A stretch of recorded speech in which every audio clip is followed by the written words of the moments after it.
Whoop. Hello. Hello. Good morning, Rooney. Honk, AJ. Huh? I didn't know Reese was here. Good morning. Hey, Kublius.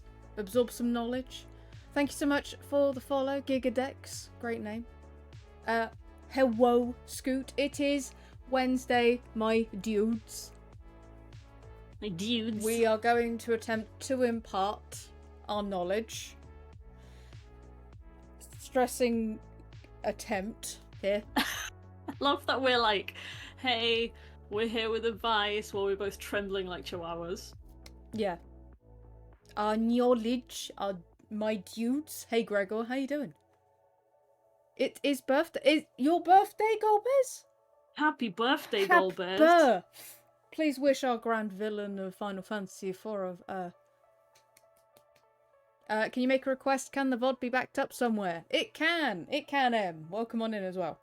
I can save this as a highlight and I can export it. So Put it on your YouTube, because you're a YouTuber now. I do. I have. So all I've really have exported to my YouTube at the moment is what past game streams I managed to salvage. I love highlighting entire streams. No, you could do that. Yeah, YouTube. So yeah, I will also share the link to it once I've shared it. So that is a good shout. Thank you, Em. I will do that.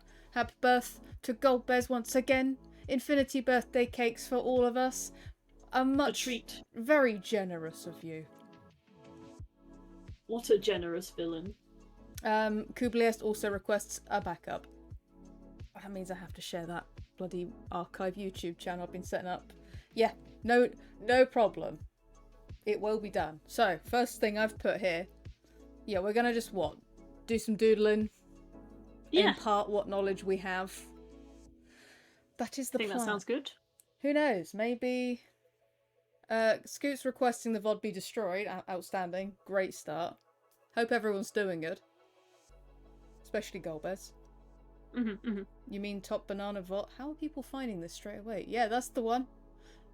I love that how many people have found your YouTube without you ever mentioning it. Surprise Pikachu face. God damn. Yeah, that's me. Screen here. Wow. I also share the graphics as well.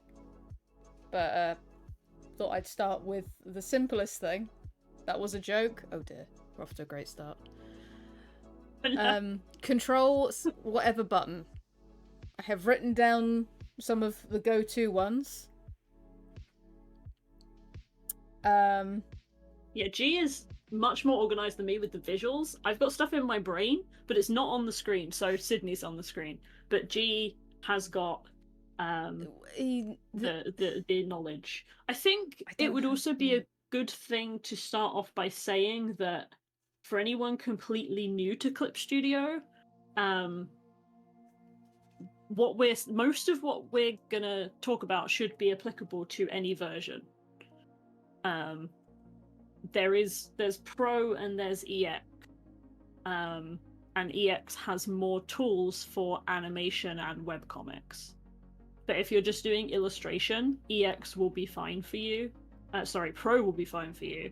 That's what I'm currently using, and it's cheaper. So. But yeah, just wanted to say, for anyone who's completely new to Clip Studio, if you're just doing illustration, Pro will be more than fine for you, and most of what we're discussing is available in Pro. I'm going to be talking about the 3D models a little bit. I need to check what version they're available in, but yeah. That's a good shout. I did not know you could do that now. Oh, that's amazing. You can. Thank you so much, Kublius, for paying forward Rooney's gift to Golbez. Holy crap, that's a really cool function. That's so cool. That's very neat. I like that. That's very kind of you, Kublius. That's amazing. Yeah, I have. So from what I can... I did initially order the control whatever button in order of, I guess, universal use? But then I forgot about the simplest one at the bottom here. Control S is to save your work. That's not exclusive to an art program. That's for most applications, right? If you're typing on Word, Control S, save. But yeah, your bog standard ones, Control Z, undo. Control Y is to redo. Control C, copy. Control V, paste. Control X is to cut. These are all fairly universal, but it is worth knowing that this is transferable to art programs, right? So let's get a pen. Wow, I have drawn this circle. I don't like this circle. Control Z, gone. Control Y, actually I quite like that circle. Amazing.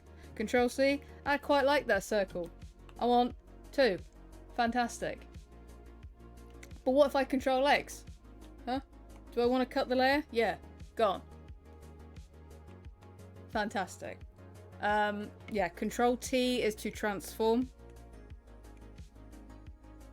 Fairly simple. You were cut. Yeah, Control X is basically also, I guess, a delete as well. But yeah, Control X technically is cut.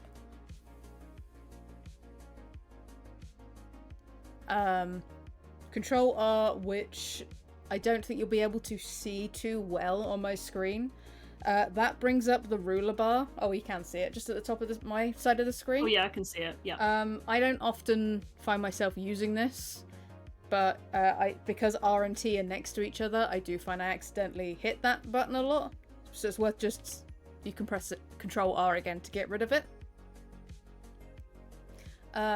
It's also worth noting me and Bex are Windows users, so I believe if it's Mac, is it the Command button? I wish I could tell you.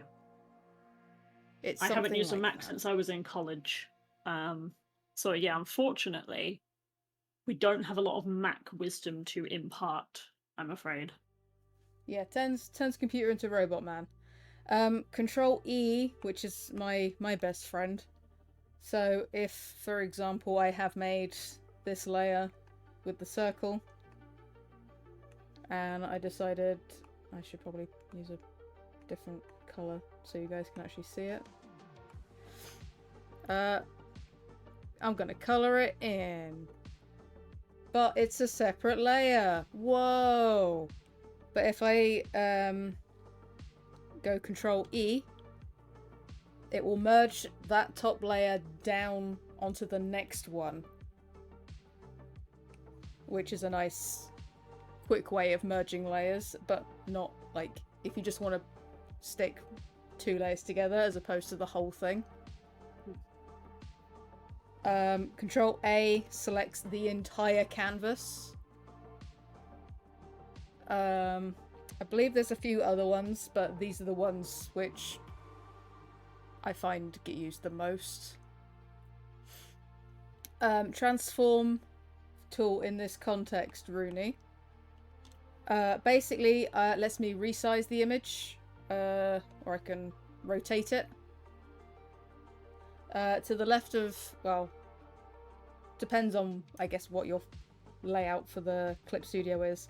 But there is edit transformation settings, usually somewhere in the workspace, where you can also select whether or not you want to change the perspective of it. Or distort it. Yeah, thank you, Bex. Right, I'm helping. So there is a few transformation options, but the general one is if you need to make it bigger, smaller, rotate it. You can use free transform, which lets you just grab any part of the box at will and pull it wherever you want. Or if you hold down shift, you can keep the scale while you resize. Yes, shift So that's is quite important. a very handy button as well.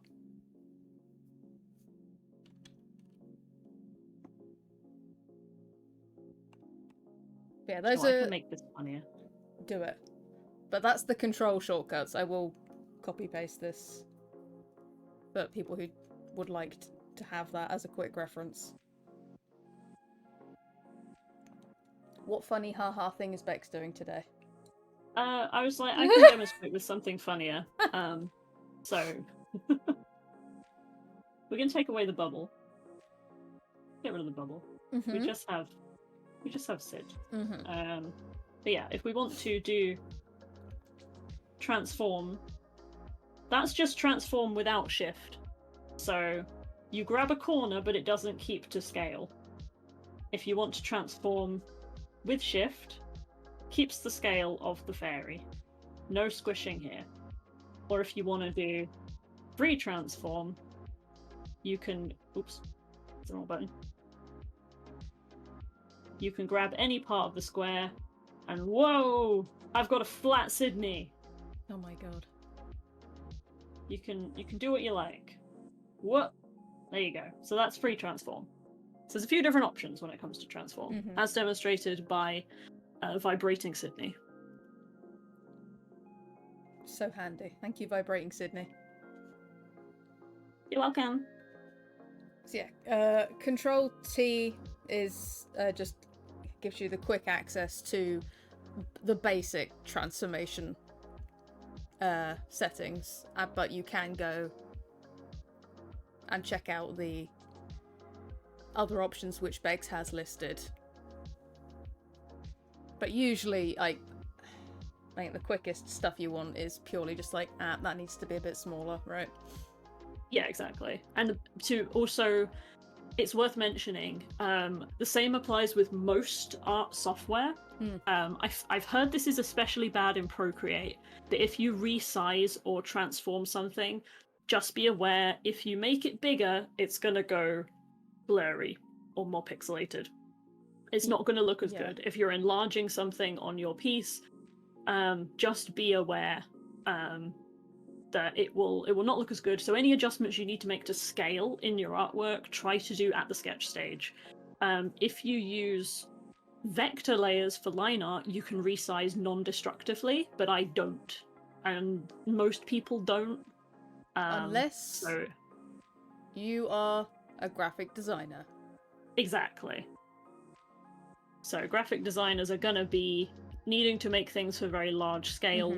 Sometimes logos, things like that, are typically made with vector graphics. Some artists use vectors for line art. I don't, so I just make sure to resize anything before I get to the line art stage. That's also a reason why I have in my terms of service for commissions, if you want big changes, please tell me at the sketch stage, because it's going to get harder to adjust them later on. Yeah. But obviously, for learning the program, unless you know for damn sure that you're going to be resizing a lot, or you want to use this as, say, a logo, and plan on printing it on various size things, vectors have a time and a place, right? Yeah. When you go to the new layer option, it does have that on the menu. So you have the option of new layer, and then the first option is raster layer, which is the standard, like the bog standard. Yeah. And then below that is the vector layer, which, allows a bit more flexibility, especially as Kubliest put there. For line art, I totally understand. Yeah, it's totally valid option. I'm going to be honest, I probably should look into vectors as an option, but I've just, because I'm unaware of whether you can use the same brushes for vector layers or whether you need to use, as far as I'm certain aware, brushes. You can for clip. Yeah, raster is in pixels, so you can zoom in and see when it gets blurry and stuff. Vectors are points. We have our resident graphic design man. Yeah, thank you, Scott. Yeah, you can, with vectors, you can move your points around. freely, non-destructively. So it's just a different method. You can't use a fill tool. Thank you, Kublius.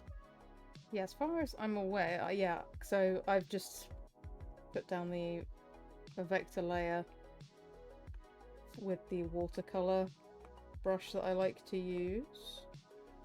And yeah, you guys can see there's like control points and whatnot, but we're not gonna cover vector layers, or at least not in depth right now.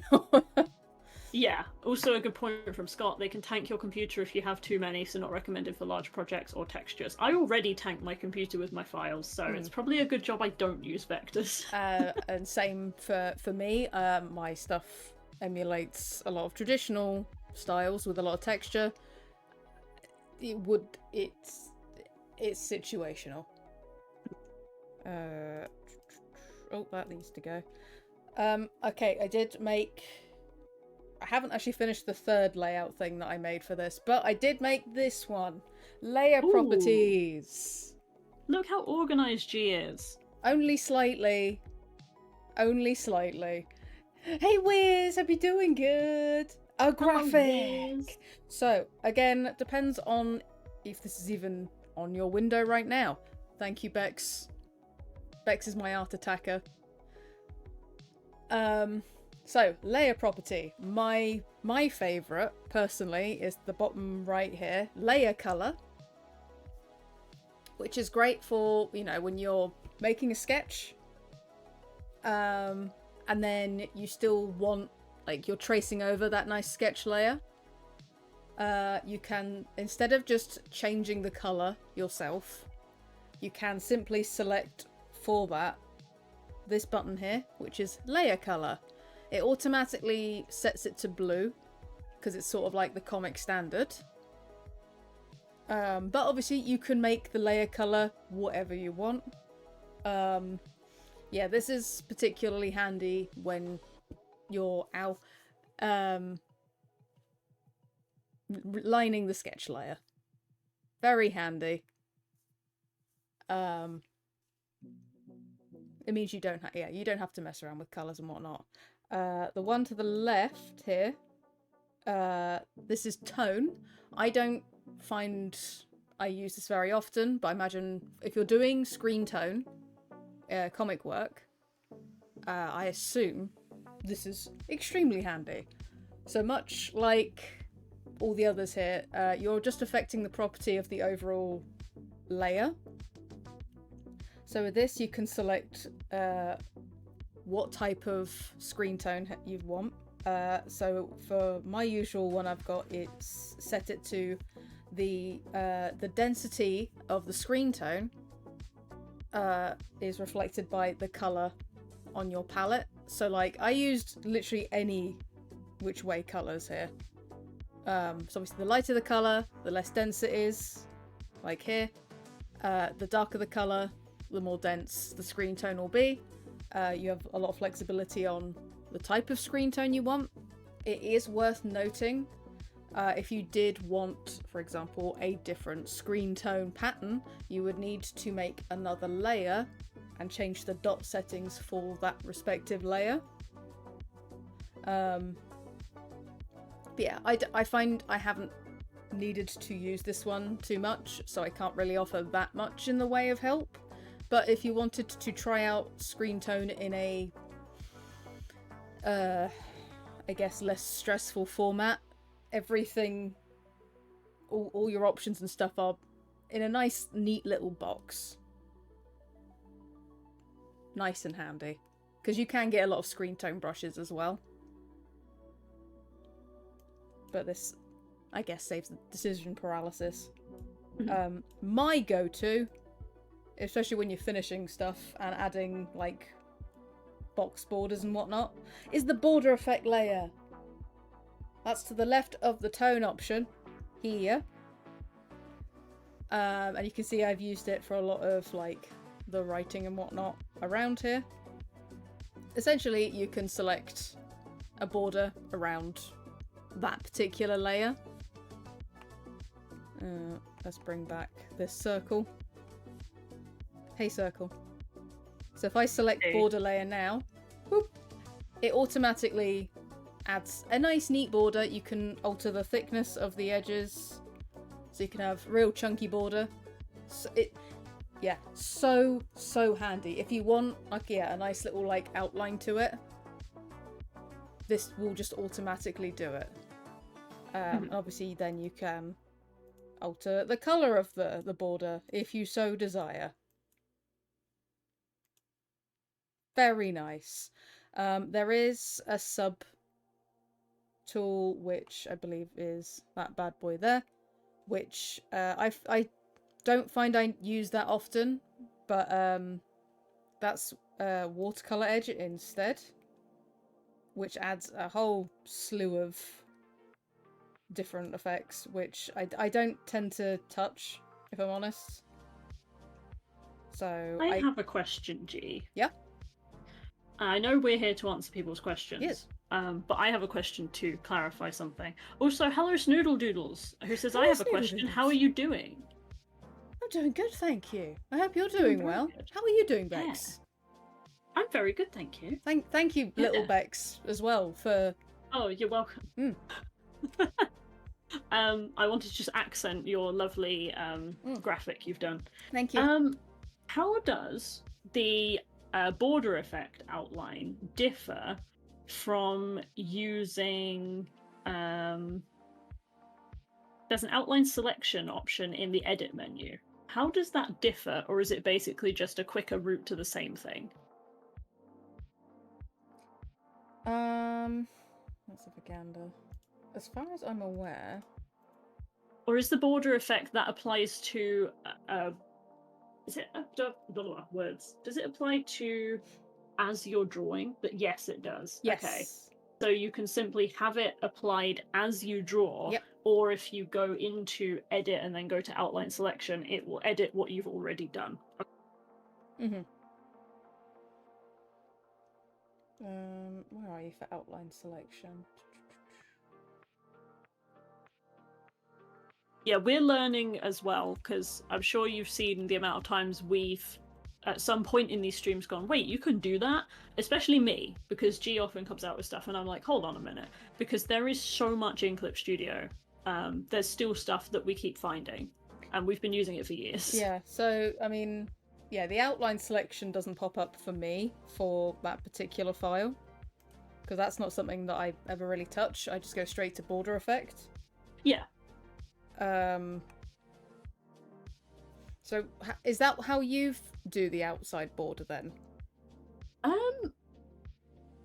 If I use it rarely. I do, like, if I'm doing text or a border around my image, I will tend to use outline selection just to give it like a little white border. Okay. The border effect, I feel like I've played with it once or twice with a brush, maybe, now I think about it. But yeah, in that moment when you were describing it, I couldn't remember the difference. And I was thinking, is this just a quicker button to the same thing, but it does actually function differently, so it applies it to your brush as you draw. Yes. So yeah. So this is another I wish I could remember the user who made the tutorial, because super handy. For example, if you're someone who likes to like add lots of like bows and stuff, okay, you can set the border effect to be a darker color. So I've just chosen black. There's the border, okay, and I've drawn this in white.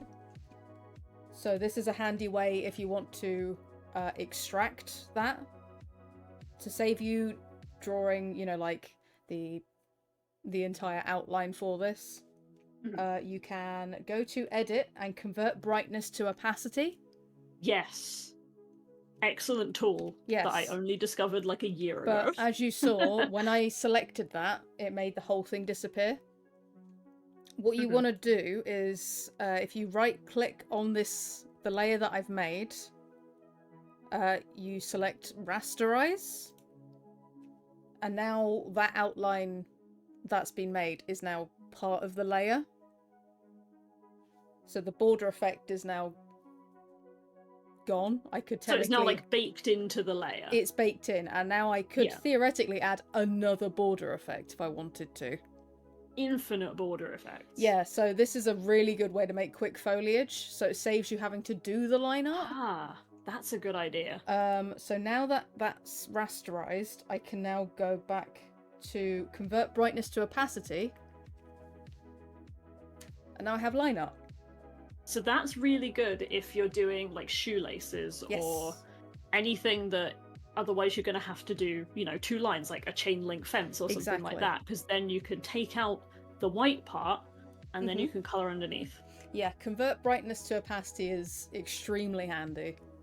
If you obviously know how to utilize the tools, but just remember, if you're planning on doing this, to rasterize the layer after you're happy with the border that you've added. And it's worth knowing when it converts brightness to opacity, doesn't matter what colors you've picked, it will immediately convert this to grayscale. So if you did, if you wanted the shoelaces to be pink, you can still do that, but you just have to color it after the fact. So now it's pink. Perfect. Done.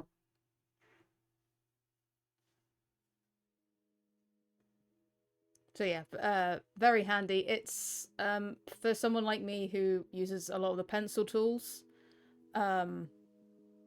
it's a bit trickier because I like my line art isn't as crisp, but I usually add it as a fully outside border sort of thing, as opposed to what Bex is doing right now. Yeah, that's really good for quick foliage. I don't think I've done that, but yeah, it's super handy, especially that's the very brush handy. you've used. So as you can see, the lower opacity of the color, the whatever your border color is will slightly show through.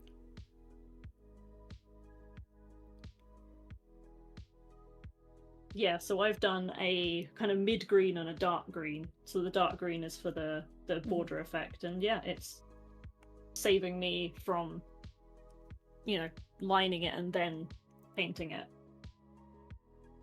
That's just speeding up a little bit. So yeah, that's very handy. See, we're all learning. If I show an example with, if I use an airbrush, so it's worth noting, if you want a gradient with it, it cannot do that. Right? I'm using an airbrush, and that's not something it can do. Yeah. Only hard edges. Indeed. Borders all the way down. Welcome on in, Castella Art. So, yeah, border effects, real handy. I would definitely have to utilize that more. I used border effects quite a lot when we were doing the Alphonse Mucha art style study. Oh, okay. Because you can do the intricate details without having to line one side of the pattern and the other side. Much like, shoelaces and stuff. But yeah, look how easy it is. Automatic line art. Yep. That's really good. Yeah, that was a fun function to play around with.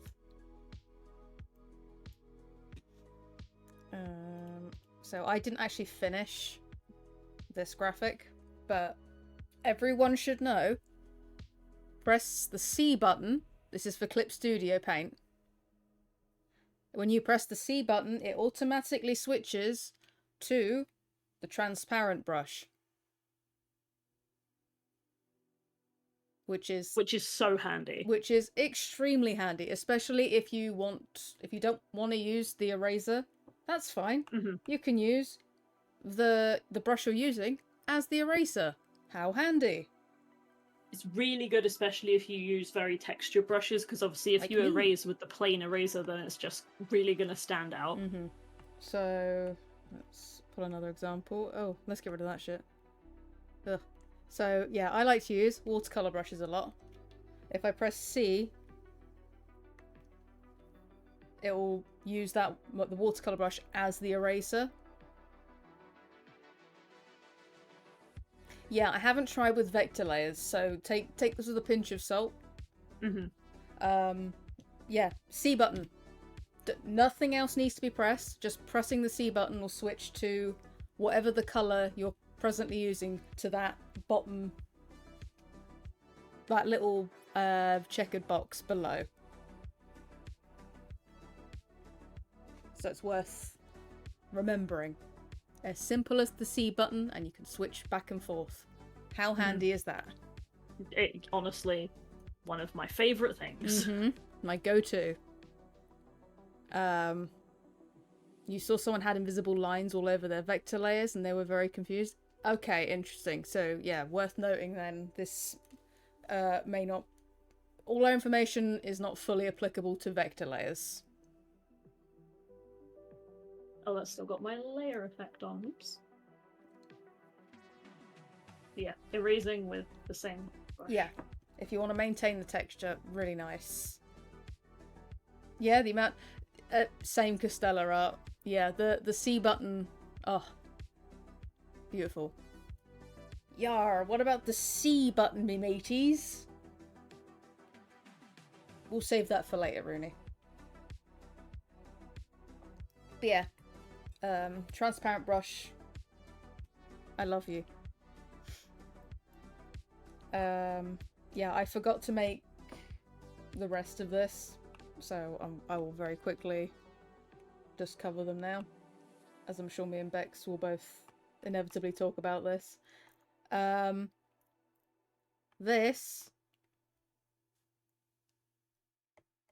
setting your line art as a reference layer. This can be very handy for various brushes. I'm using broad terms here because it depends on what brushes you use. In particular, one of my favourite brushes that you can download in the store is Erase Along Edge. So, basically, if you set your line art as the raster layer, reference layer, oh my god, bless you, Bex. Essentially, What? When you colour and you've gone outside the edges, I love you, Bex, because you've set the line art as the reference layer, it will automatically register, okay, you don't want me to erase inside that box. See? So, I think reference layer also works for the colorize tool that Clip has as well. Oh, yeah, I don't think I've played with that. Yeah, I played with it once when it first came out, but do the lines have to be closed? Not necessarily. Let's find out. Because I occasionally don't do that. Where's my erasers? There they are. So it gets a little confused on open line. If it's a tiny bit, if the line's a tiny bit open, like if you were doing line art and you just had a little break in the line, I'm pretty sure I've done it and it's sometimes been okay and it's sometimes skipped over it. So it does vary. Results may vary. If there's just like a tiny little bit out of the line there. See, that was okay. But sometimes it does confuse itself, so try to kind of close them as much as you can. Yeah, failing that, just be a bit careful. Just manually. Yeah. Because I very rarely close my lines. Thank you so much, Rooney. I very rarely close my lines, so I just get a bit more careful the closer I get to that line break. Or it does take a few efforts on my end, but... I make life difficult for myself. This button here, I'm skipping draft layer because I almost never use it. I never use it. Yeah, don't know. I assume it's for comic making. Oh, can I mention something really quick before you move on to the next one? Yeah. Reference layers are also really good, so if you want to do some quick flatting, There are tools, there are brushes that you can use to quickly flat. There's lasso fill. So if you have your reference layer on oops, that's not right, sorry, my bad. Let me find the right one. Sorry, I have too many tools. I can't find it. Bear with.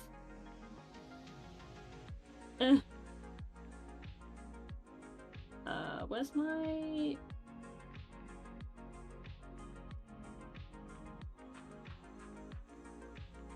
Oh no, I use it all the time and now it's not here. How can I lose something I use every day? I don't know.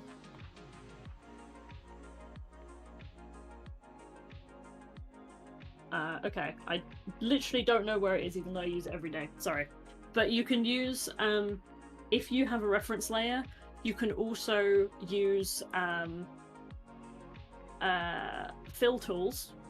So if you have your fill tool set to only fill around a certain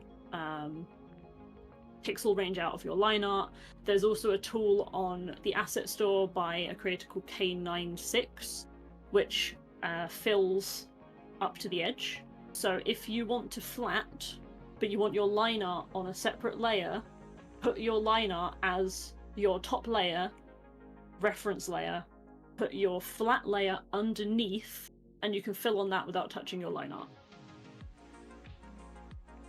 Magic. Same applies also, you can go into the standard paint bucket tool and select like, I believe it's refer other layers fill tool. Yes, you can refer go other down layers. and you'll That's find the one. Yeah, that same little icon. You can select it so it will be like, ah, that's your line, that's your reference layer. Understood. I'll fill with that. I'll ignore, like, as an example, now that I've set it to not. So I've got like this grid background, and it's basically finding, it's referring to all the layers. Mm-hmm. So it's worth noting for that as well. But yes, thank you, Bex. That's a good shout. I don't That's okay. use I'm so reference sorry. layers enough.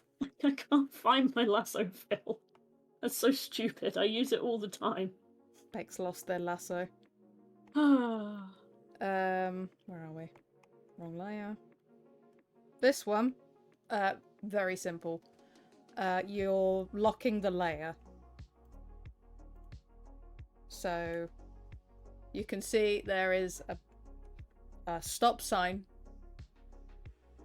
and regardless of what tool I select, basically this is to make sure you, the artist, like, right, this is great, I don't need to change anything about this, but I don't want to accidentally do anything on that layer.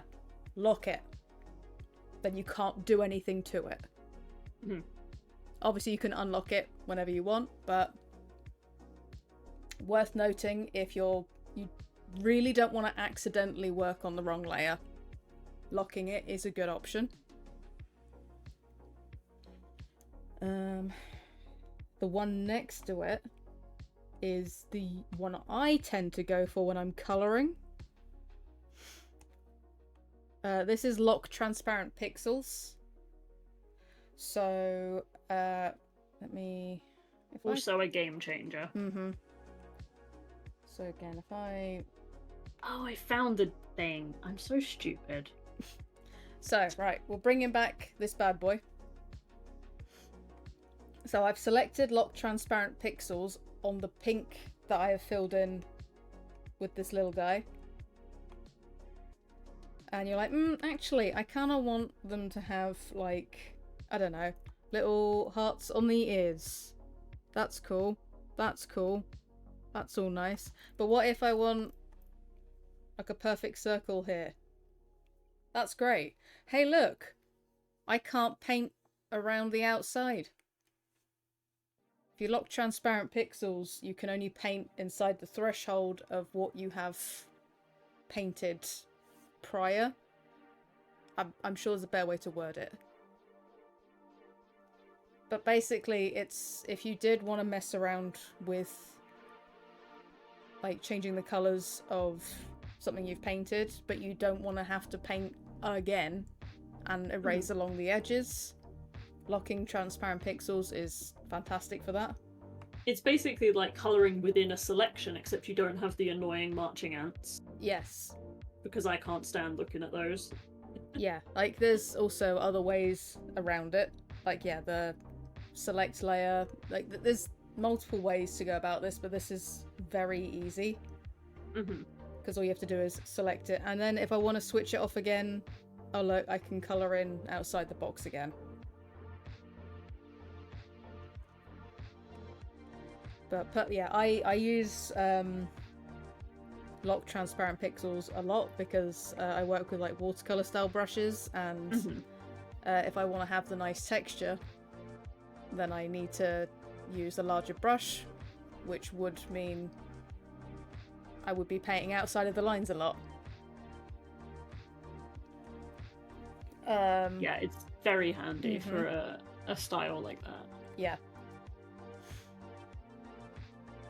You can turn the ants off. I didn't know that. See? Interesting. We are all learning.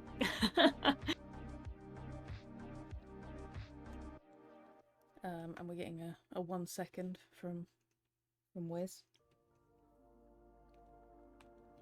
The reason I'm going in this order for this as well is this is personally my bread and butter. This is a clipping layer. So let me undo. Actually, no. Let me switch it back. You snet me a DM, thank you. Snit. So, okay. Here's the pink layer, okay? If I make a new layer on top and select this button, it will clip to the layer below. So this is clipped to the pink layer that I've made here. Similarly to lock transparent pixels, I won't be able to draw outside the threshold, but it's on a new layer, which is extremely handy, particularly if you're doing shading and whatnot. So if I switch this to multiply, again, it keeps you, you are able to colour inside the threshold of whatever. But if you still want to preserve the original layer, a clipping layer on top, so handy. When it pops up, you'll see a little red line to the left of that layer to signify that this is a clipping layer. Just for, for you guys to know. Bless you, Bex. This is a bit small, but that's the layer setup of the Sydney piece. Yeah, so it's sort of like masks. Layers. Yeah. Yeah. It's a clipping mask. I use a lot. Same. And basically I have my base layer there, and then each part of the shading I build up on top, so you can see the wings there, the hair. I have a multiply layer, and then once I've committed, I start to merge them down. But I typically do a layer of multiply shading, then an overlay layer, and then I just I use those so I'm not committing to anything until I'm ready. Yeah, so you can Kubliists, because I think same with Photoshop is more like this, where you would make a selection on this layer, make a second layer and make a mask, which this is more of a quicker way of going about it. Yeah, it's definitely quicker. To the point which I find myself never really needing to make. I personally don't find I need to make layer masks, so I'm very rusty with it.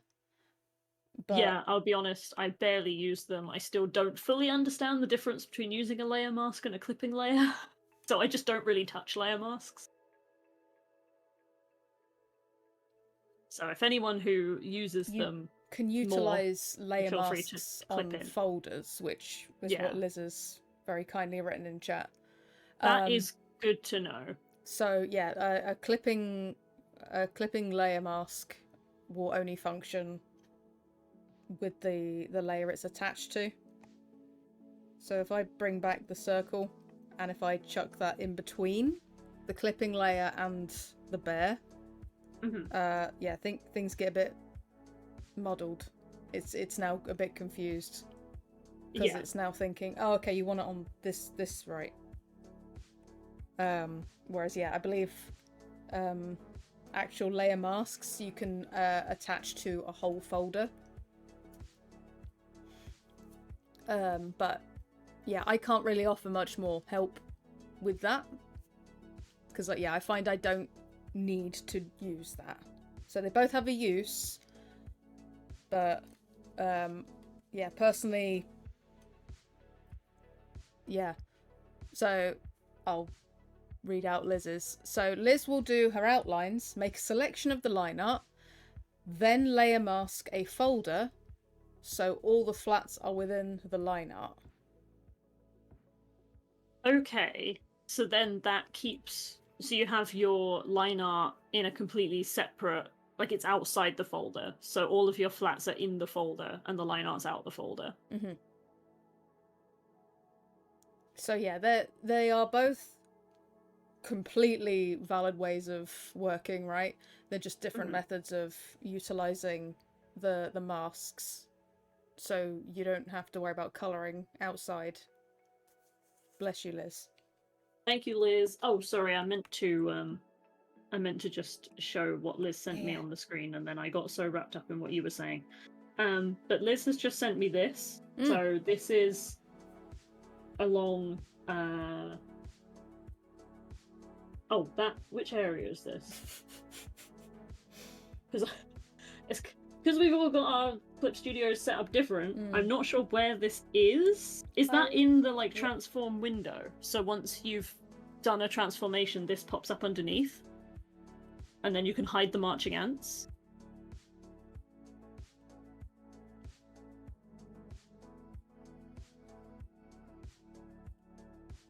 I believe this looks like it's under the selection window. Yeah, the problem it's with on your Clip top is bar. It's quite customizable. Hi Weo, hope you're doing good. Oh no, I see it. Sorry, Liz, I'm silly. It's on the top bar. Yeah, I see it. Hello, Leo. Okay, so if you... Oh, I didn't mean to move that. So if I did a selection, that then lights up... Oh, hang on, guys. Oh my god. I'm sorry, I was slightly off the screen. But I made selection, I hid ant, but I color in selection. You hid ants. Where is that? I hid ant. I'm removing ants. Yeah, thank you, Liz. I didn't know that was there. There you go. That's along the top of your screen if it's in the default position.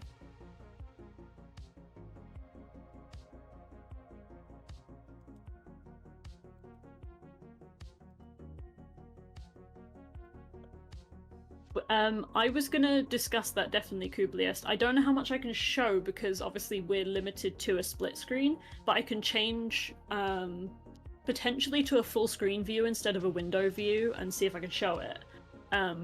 But yeah, definitely window setup, extremely handy. So I'm happy to try and show that if we can. Or I can just take a screenshot of my whole screen and then put it into Clip Studio so you can see it. That's basically what I've been doing. Okay. Ohio, the whole state.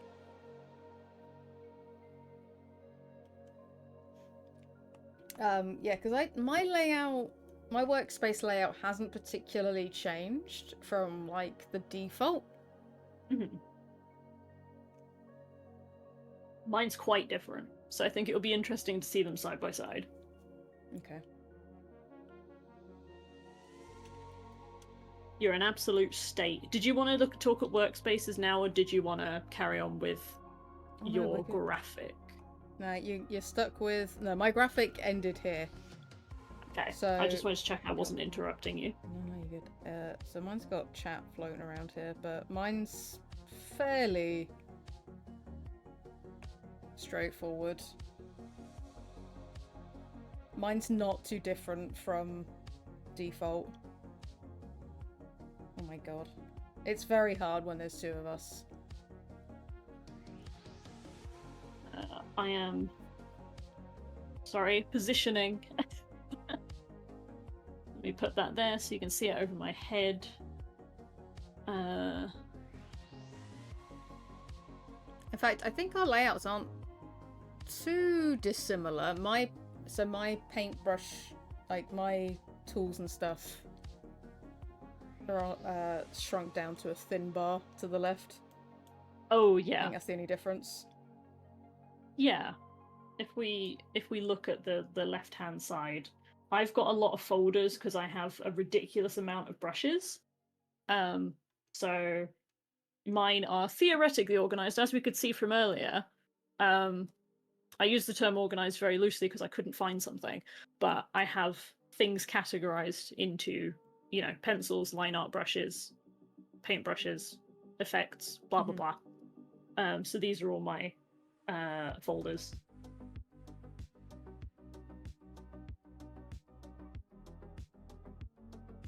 Yeah, so G has her brush menu just a bit higher than mine. Yeah, mine's all the tools and stuff I've shoved as small as possible. Welcome on in, Viv and Nick. Hope you're both doing good. Hello. Because I tend to, if I'm using pattern brushes and whatnot, I tend to mess around with the tool properties a lot, so that's why mine's a bit bigger at the bottom here. Also a good point from Kubliest, who said, I used to do the split screen thing, but then I saw a bunch of people have everything on their dominant hand side. So me and G are both left-handed. Yeah. So that's part of the reason I have my brushes and my color palette on the left, is because that's the most natural for me to reach for. I don't have my layers on the left because I find then it gets a bit too much on the left-hand side, but here. Again, yeah. It is handy. I like my canvas workspace to be pretty even down both sides, because with the navigator little screen to the right, I like that to be on my right. Yeah. Away from the non-dominant hand side, because my hand could potentially get in the way. Exactly, yeah. Because we're both also using screen tablets. Obviously, if you're using a non-screen tablet, this isn't going to be an issue, but obviously if you're using a screen tablet, your hand is going to be on your workspace. So you have to bear in mind what you're willing to have covered up by your hand. Yeah. But mine hasn't really changed too much work layout wise. Sometimes I'll pull out the navigator screen or reference thing, but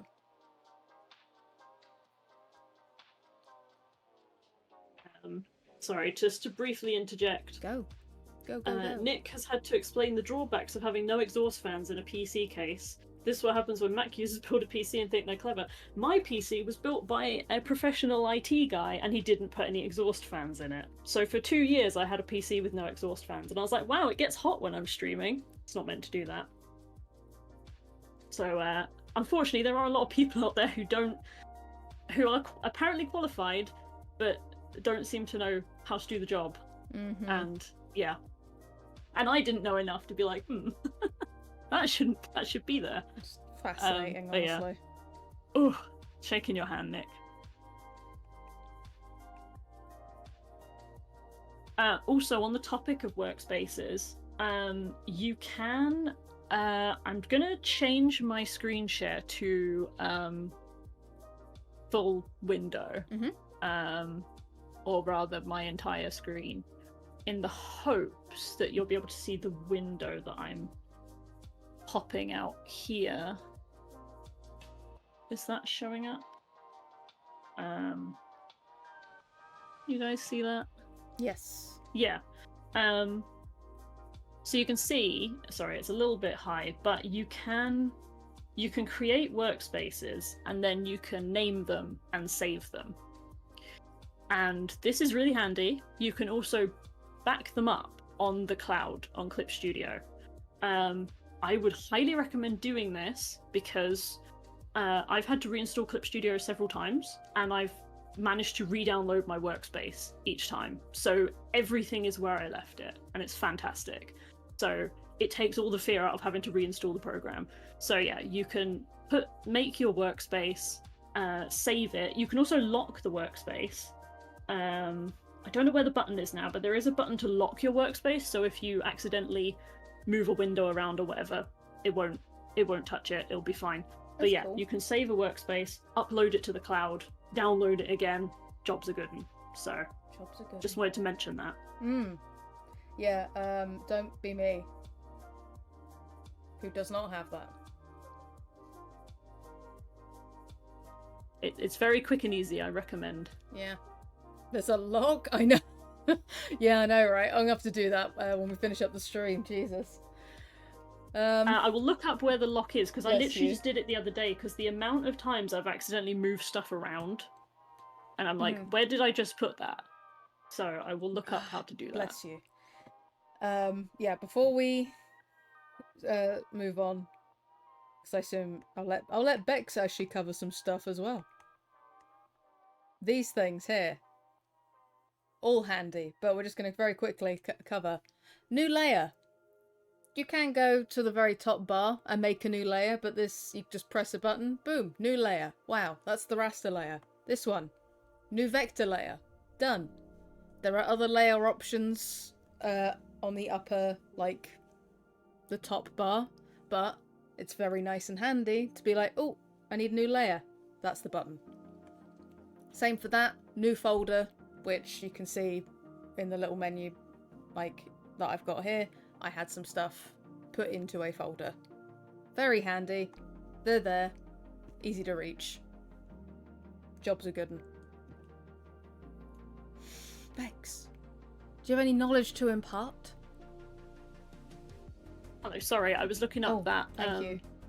For Kubliest, not Windows, I meant window, not as in like Windows the operating system. You go into window, then you go into palette dock and lock palette position. That should lock all of your things in place within the workspace. So if you're frequently dragging things around by accident, they should stay put, hopefully. Jobs are good. Jobs are goon.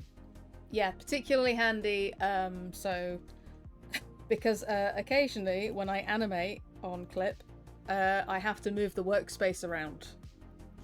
So this will be extremely useful. Thank you. Yeah, so you could make multiple workspaces. You could make one for animation and one for illustration. That would be grand.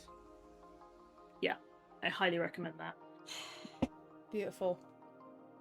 Yeah, so yeah, a lot of this can be transferable to Photoshop and probably a bunch of other art programs, honestly. Yeah, I would say a significant amount of it, in terms of shortcuts, can be transferred across. Clip Studio does have quite a lot of unique stuff, so I couldn't say how much can be transferred across. But yeah, you know, disclaimer, some things can be done in other software, I just couldn't say what. No worries, Kubliest. Yeah, I will be sure to export this and save it as a highlight as well. Have good. I hope your dog is all good. Have good dog. Have good dog.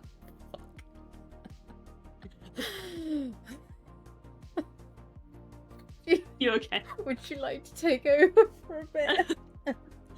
Yes. I don't have nice graphics like G does. Oh, I wouldn't say. I literally threw this together.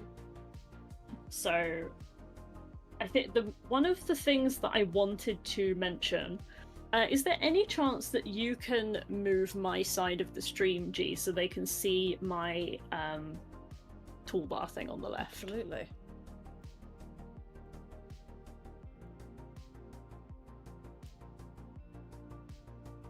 Thank you very much. So there was something that I wanted to point out. Under this menu here, you have correct line. This is a really handy little menu. Obviously, you've got tools to do with vectors. We don't use vectors as a general thing. So again, that's something we can't really cover today. But adjust line width is a pretty handy tool. Oh, we're trending back on this, Turfo. We I can't remember. It might have been you that showed me, G. Yes. Yeah. Okay. So I apologize for stealing your thunder. Oh, please go for it.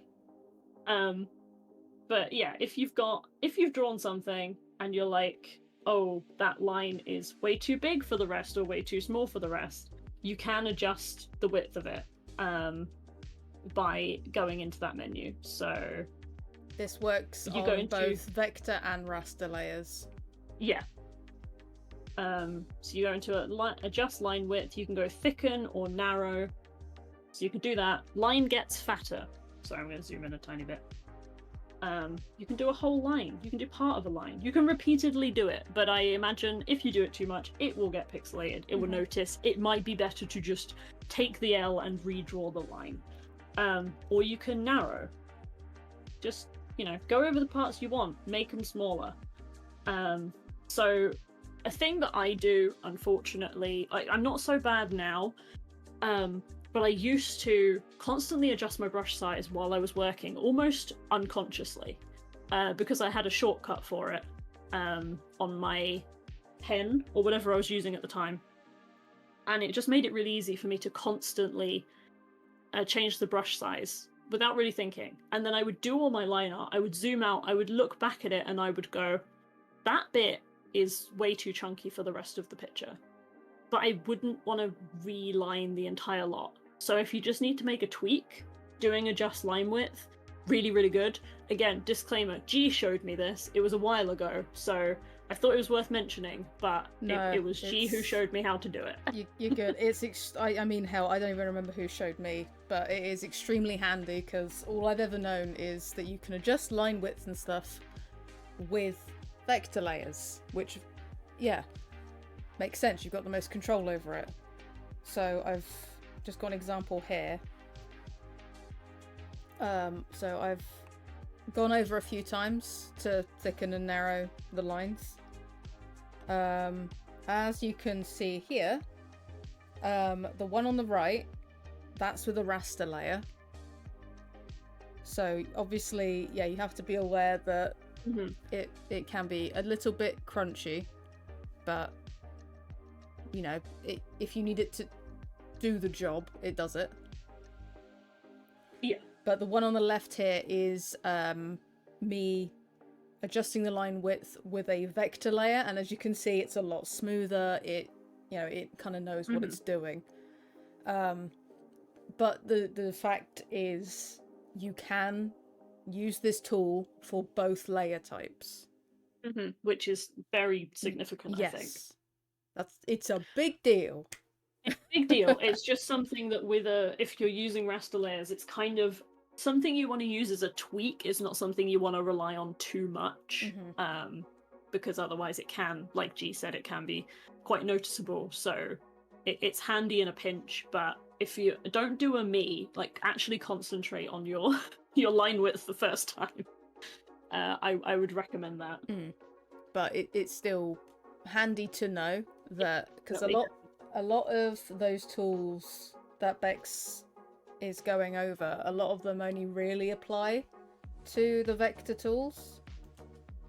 Because a lot of it is like pinch vector line, correct vector line, connect it.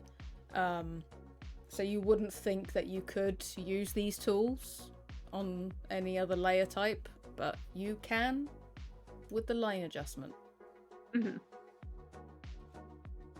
Nick said this is the bit that confuzzles me even in Photoshop, setting brush pressure. Okay. Did you want me to leave your screen where it is for the moment? I'm just trying to remember where I can find the universal pressure setting for Clip Studio, if that's what Nick's referring to, because I might still need that side of the screen on. Pen pressure settings. There's two ways to go about, technically three, but if you go onto the top left menu, File, drop down and it should be pen pressure settings somewhere near the bottom. Bear with, I'm going to No change worries. to full screen. So it's actually showing my bars. File, and then, sorry, where was it? Below Clip Studio tab, mate, there's pen pressure settings near the bottom. Oh, yes. Yeah. Okay.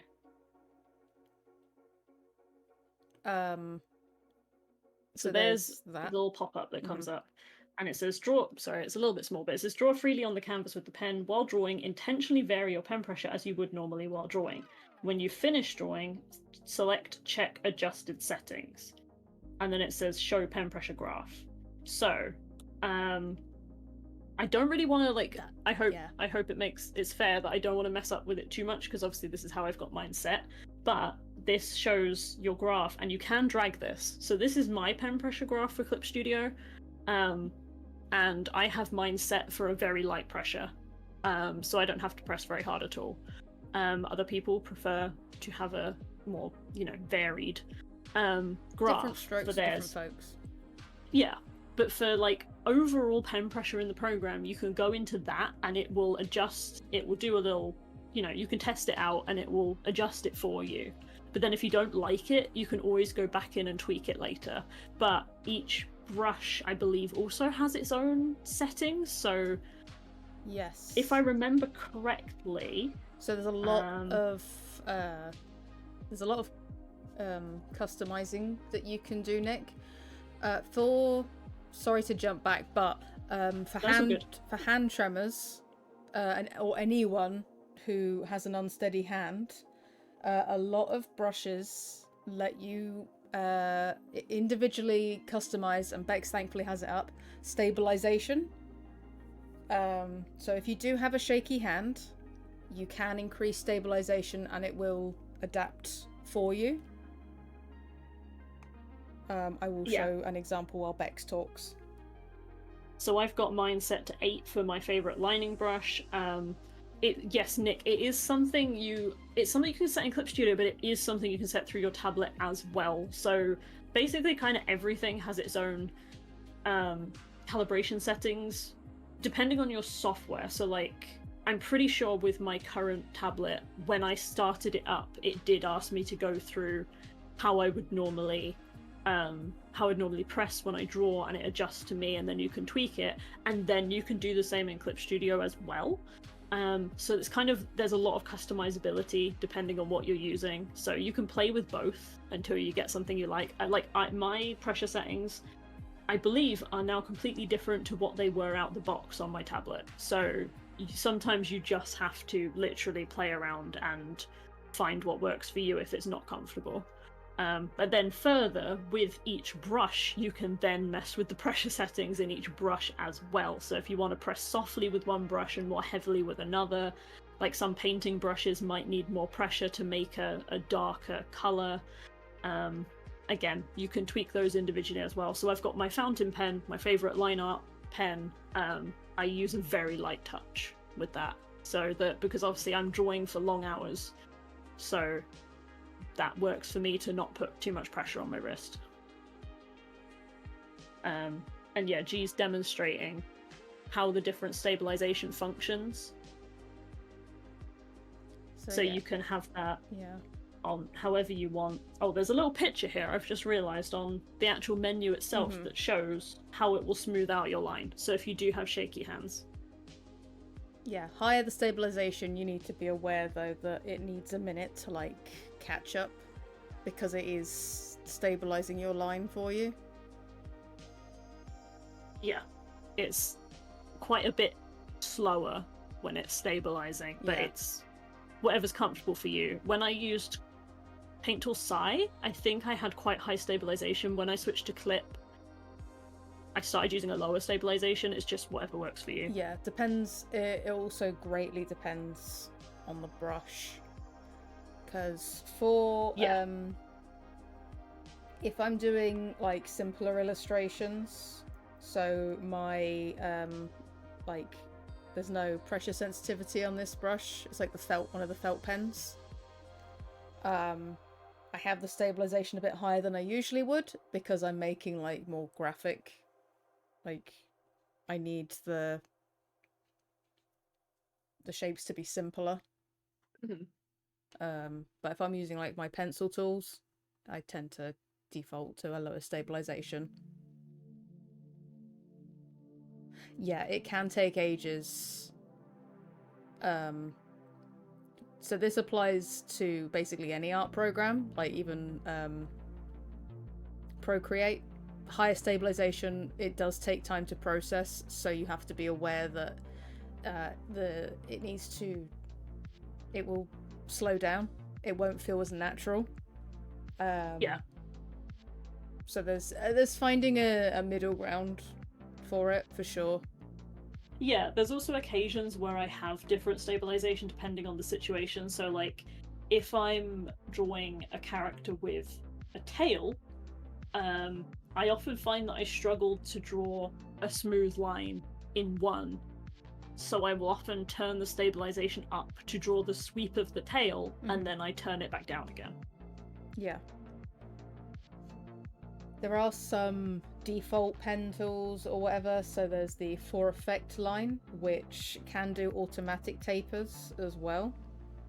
So some brushes come with like a post correction. So as you can see, that automatically just applied a tapered edge to the start and the finish. Usually this is used for like effect lines and whatnot. But yeah, so some brushes do have a little post correction bar below, which isn't obviously not quite the same as stabilization, but it is also worth noting if you like to have the nice tapered edges to stuff. This could be handy for you. Yeah. Sorry, Beck, did you want me to switch your thing back to normal? I'm just trying to think if I have anything else to cover here before yeah, fair. I move back over. We talked about changing settings on the brushes, line width. Oh,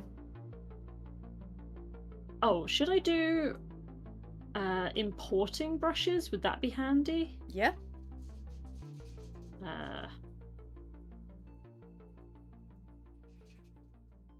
Let's Hopefully see. you guys can't hear carpet using spray paints. I can't hear anything. Okay, good. Okay, so if you have downloaded a brush from somewhere that is not the Clip Studio Asset Store, which I'll mention in a moment as well, and you want to import it into Clip, you just click the little 3 lines on the left here next to your brush palette, and you do import subtool. So if you've got a brush you've downloaded from somewhere else, and you're not sure how to add it, you just do it via that menu just there, and then you can find it in your files. You can duplicate brushes, so if you're planning on messing with a brush, which I've done before, like tweaking a brush and you don't want to mess up the original, you can duplicate the brush. You can obviously delete brushes. You can also add from default. So what this is if you've lost any of your brushes that came with Clip Studio, you can add them again from default, which I've done somehow. Yeah, same. So yeah, if you've gone, oh my god, I've lost the default pen or whatever, you can just add from default.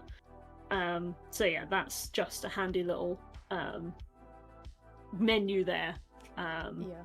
But yeah, apart from that, I think I'm good for everything on like showing my menu here. Neato. Let me just put you back to Norman. Hello, Norman. Norman. I know that Liz also sent me a layer mask screenshot, which I will quickly show. Go for it.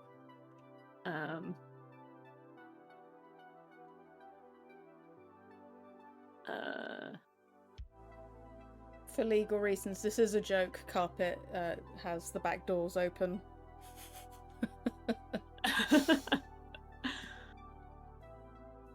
Sorry, I just needed to switch back to window display. Yeah, you go. Otherwise, you'd be seeing all my downloads, and I Don't know what's in there. Don't look at those. Nothing dodgy. I've got 3 pictures of an apple in my downloads. Wow. A packet of sweets, because I was lamenting the loss of a particular type of sweet from Marks and Spencer. Which ones? Okay. They were called Connie the Caterpillar Berry Swirls. Ooh. They were so good, and they've discontinued Not them. I'm heard of them. devastated. They were vegan. But yeah, they discontinued the entire Connie the Caterpillar range. Can't believe they did that. Damn.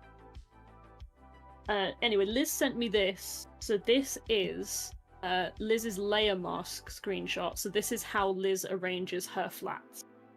So as you can see, you've got layer 9 has all the... Sorry, folder 9 has all the flats and shading. So you can see there the layer mask. Sorry, I don't know if my cursor was on the screen then. Where she's masked off the flats, and then from there worked on her flats above that. So hopefully that shows what Liz was talking about earlier. Apologize that I didn't show it earlier. But yeah, that's using layer masks to do your layer organization, whereas I use clipping layers. Yeah. It is worth noting, though, the little red bars you saw to the left of some of Liz's layers were clipping layers as well. They were, yeah. They were also clipping layers. It's also worth mentioning the handy-dandy tool they have now added, the Liquify tool. Oh, I love you, Liquify tool. So as you can see, I cannot use it here because these two are the vector layers. You cannot use it on the vector layers. Worth noting, if you're changing up a vector layer with the Liquify, you can't. You have to do the bog standard way of doing that. However, you can liquefy with the raster layer. You can rasterize the vector, yeah. So it's worth noting that when you use the Liquify tool, much like with editing the line weight and stuff, like it's only going to take so much before like it starts looking a bit too crunchy. Yeah. But it is extremely handy, again, if you're needing to like... I really like the way that I painted this face, but it's kind of, you know, I didn't flip the canvas enough and it's sort of leaning a bit to one side a bit. You can, you know, just gently push to, you know, correct that a bit. Yeah. There is a bunch of like modes for Liquify. I tend to just keep it to push. But there's like expand, you can pinch. There's push left, push right, and then like twirl, which I assume is really handy for like if you do, I guess, yeah, a bit more like Salvador Dali, I guess. It's also fun to make stupid edits. That's a very, it's very important artwork I'm doing this with here. Yeah. I can find something clearer. No, but yes, no, that was perfect. Let's oh my god, I have Hatsune Binku. So yeah, you can do the Liquify tool can just, you know, pull things around a bit. You can do expand. You can do pinch. Push left, which honestly I've never touched. No, I tend to just stick with push. Huh. Yeah. You got twirl. Whee! Twirl anti-clockwise. Yeah. So there are options with Liquify. Oh my goodness, I wasn't looking up to see that. You're welcome. Yeah, that one. Liquify was only recently added to Clip Studio. It's very handy. There's been a few times when I've needed to like make a quick adjustment on a commission sketch, so I can just like push it around a little bit and be like, Yeah. is this better? Yeah, again, worth noting. It's obviously only going to work on the layer that you're working on. Yes. What I was going to mention was one of my favorite tools.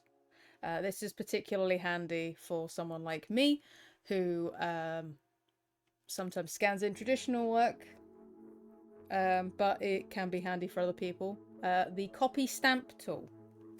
This can be found in the blend tools, which I believe is in the same like section as liquify. It looks like a little stamp. Now, copy stamp. So if I try and do anything now, nothing will happen, and it will pop up telling you how to utilize it. So if I press Alt, you see there's a cross section now in between, in the middle of the circle. So if I go to and press down on the screen, so I'm pressing down on the eye here, and then I move the brush to here, you can copy exactly the area that you have asked. So you can sort of see the crosshairs moving along. So now, Mr. Blobby has a friend. You know what? One was enough. One might have been enough. So it's the clone stamp tool, but for some reason it's called copy stamp. So yeah, okay, that's a good because I've used clone stamp in Photoshop, but it hadn't occurred to me that the same thing was in Clip Studio under a different name. It is Mr. Blobby, but as Sean Bean. So yeah, hold the Alt button, select where you'd like to like what area you'd like to copy, and it will do exactly that. I don't know why it's called copy stamp. I'm so used to being clone stamp. Another thing, so the Alt and Shift buttons, extremely handy. Again, unfortunately I'm going to use Mr. Blobby as the example. So if I want to lasso an area, okay, you guys can see the ants. We keep the ants for the visual aid. If I hold Shift, let's zoom out a bit. If I hold Shift, you have to look really close, but there's a little plus button next to the lasso tool. And then I can make another circle, and then it adds to the selection. Super handy, right? Remember, you need to hold Shift if you want to add. Yes. Now, if you think, actually, I kind of want to just colour, I've selected too much. If you hold Alt, there'll be a minus selection, and you can take away from that. Both extremely handy for when you're making selections and stuff. So see, hold Shift to add to the selection, hold Alt to remove parts of the selection. So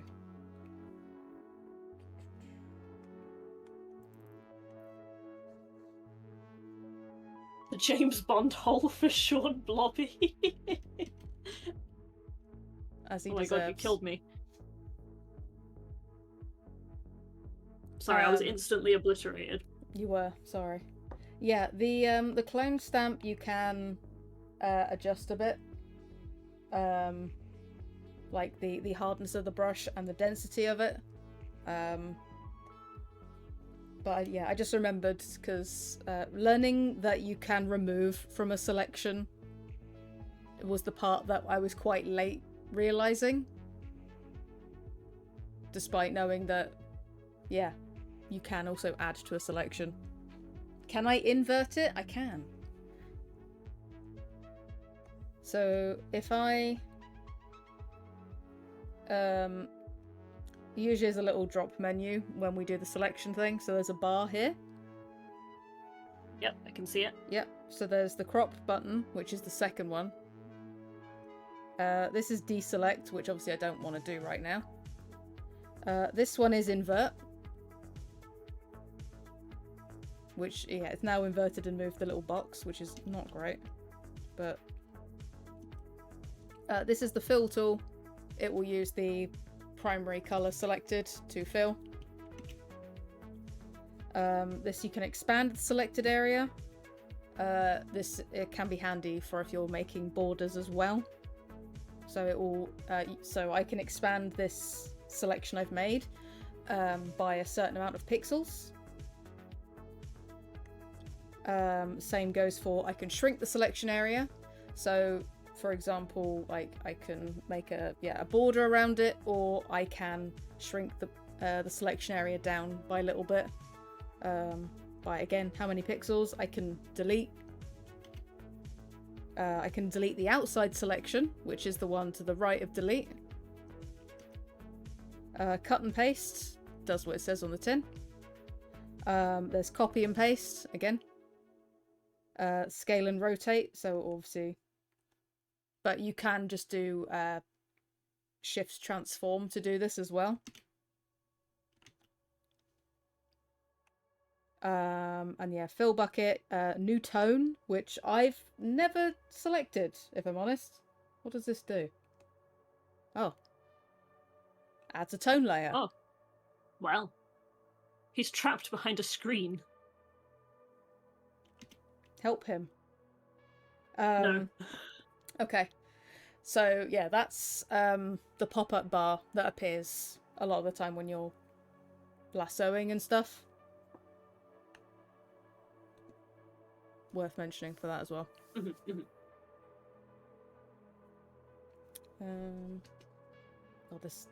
I'll be honest, Bex, there's so many things that we could cover, isn't there?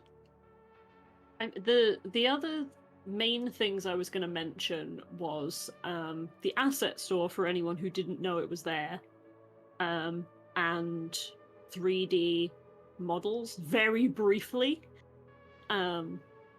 if that would be okay. Yeah. Okay. Of course it is. Thank you. It is extremely useful.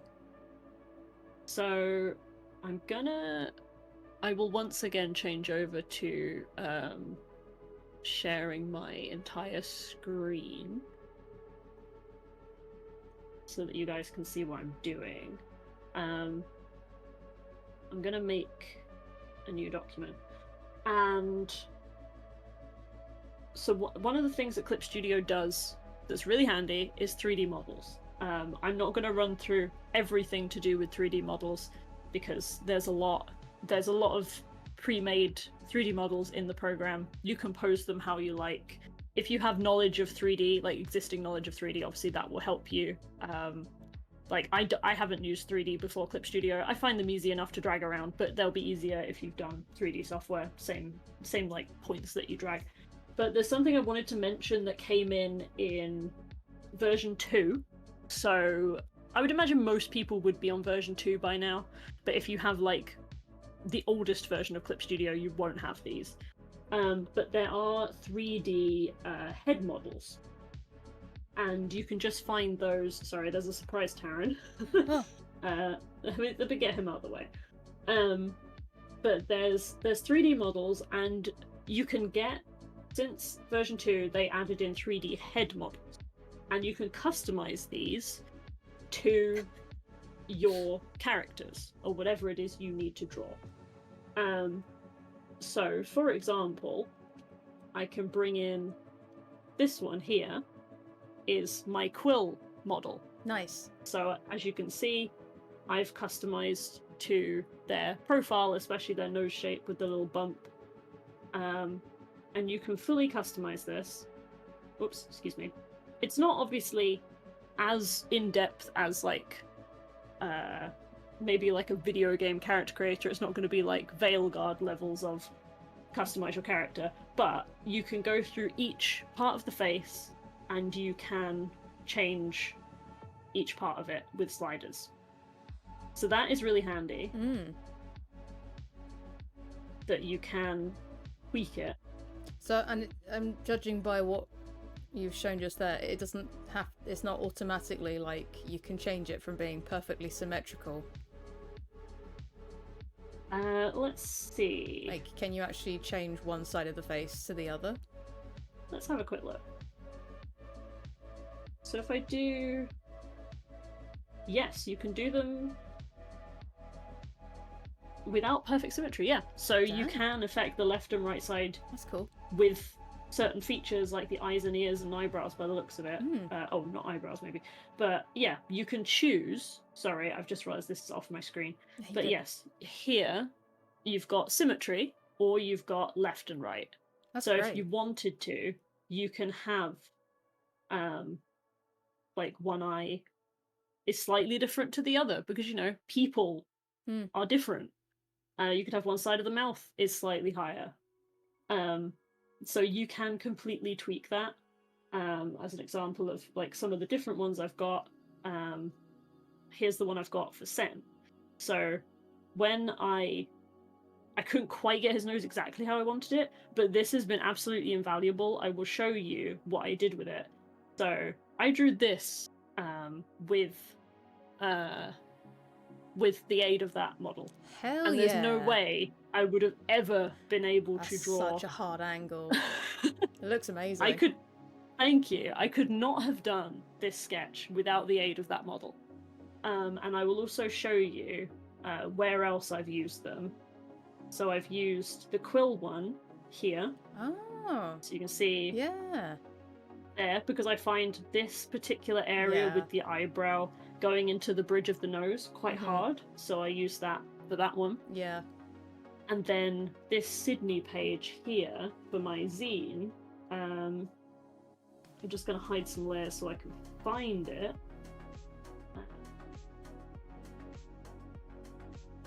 There's the 3D model underneath there, because that face angle hell yeah.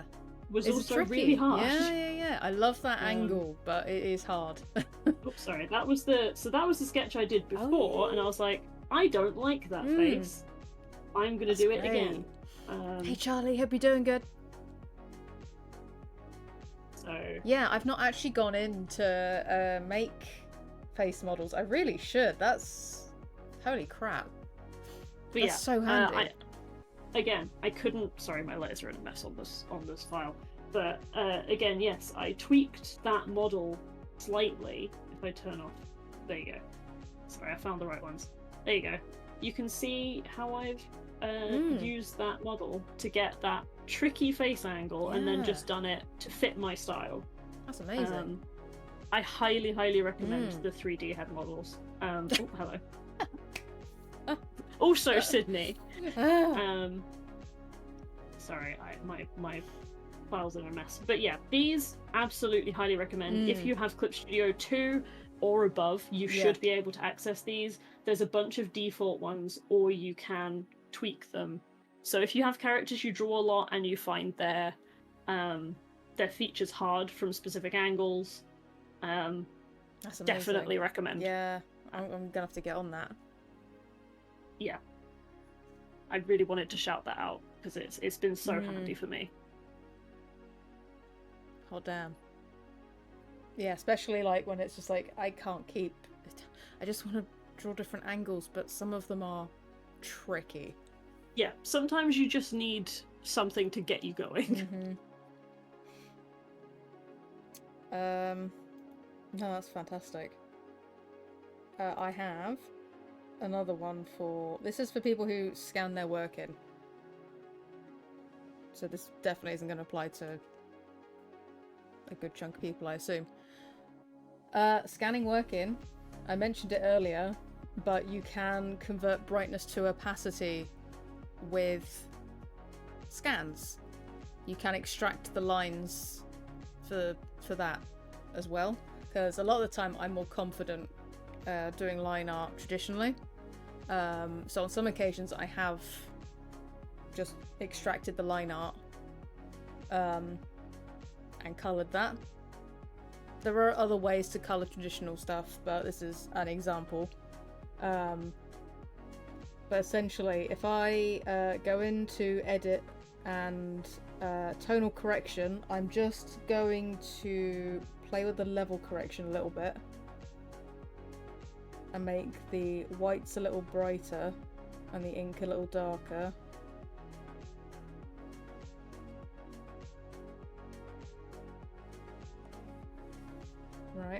And then convert brightness to opacity, and essentially it has removed the white of the paper for me.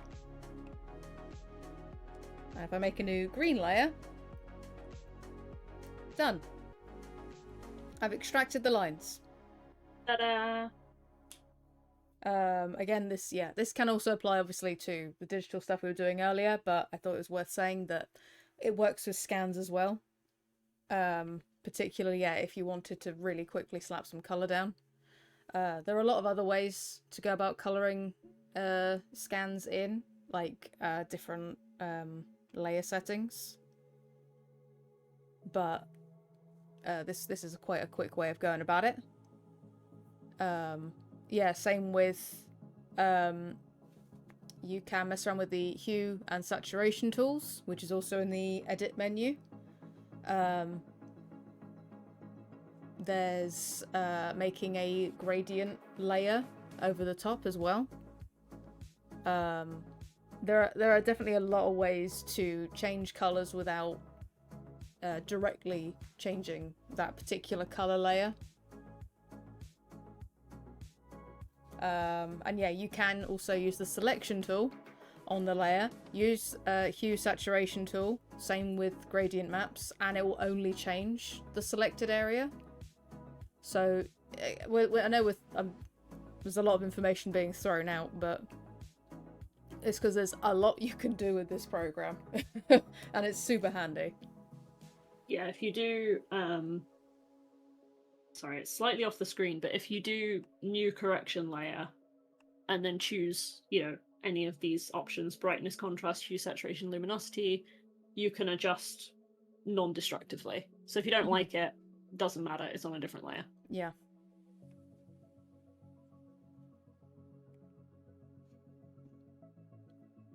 It's really handy, guys.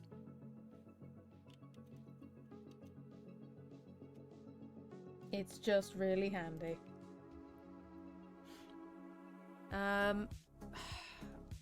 It's hard to think what else would be handy for, I guess, learning about it. Yeah, go for it. I'll point out the asset store really quick, because the other day I was actually talking to someone on Blue Sky who had started using Clip Studio and did not know the asset store was there. So just in case, I will point this out. This should hopefully, sorry, I've got my full screen going, so it should hopefully open to the asset store. Mm-hmm. Right, so if you click you click search for materials on assets under your materials menu, or you just go to it from the main menu of Clip Studio. Yeah. You have this, which is basically the Clip Studio shop, where users can upload tools, brushes, actions, gradient maps, most things. And it's really handy because so many of them... Oh, thank you, Liz. You don't have to access it from the program. You can use a web browser as well. So yeah, this is just... you can go to top free. So this is the free section. These are all free. And there's thousands of them. So if you're looking for a particular brush, gradient map, anything, try the asset store. Somebody has probably made it. Mm-hmm. Most of my favorite tools were from the asset store. Every once in a while, Clip Studio do a free Clippy Points campaign where you can get free Clippy Points just for opening the program every day, and you can spend them on the things on the store that do require Clippy Points. So that's really handy. Otherwise, if you want to use Clippy Points, you need to buy them with real money, which is a little bit of a process, and I'm not a huge fan, but I'm not too mad because the sheer amount of resources on the asset store, I think, makes it worthwhile. Yeah, because there's tutorials on top of this as well. Exactly, people have made tutorials. One of the most worthwhile things I've bought on the asset store I've talked about before, somebody made a 3D model of a wheelchair. It costs £1 or something in points, and I use that every time I draw Ez, because wheelchairs are really hard to draw. So if there's something you struggle with, someone's probably made a 3D model of it, someone's probably made a brush that will help you, or you might just find something that kind of changes the way you work in a good way. You know, it's worth having a browse. So that is there. Just wanted to mention it after discovering some people who use Clip Studio had no idea it existed. So, you know, if the brushes that are built into the program aren't doing it for you, just have a look. Yeah. Crazy. I was going to... I'm wondering what's the best course of action for this. Let's try. There's a few layer settings that you can mess around with.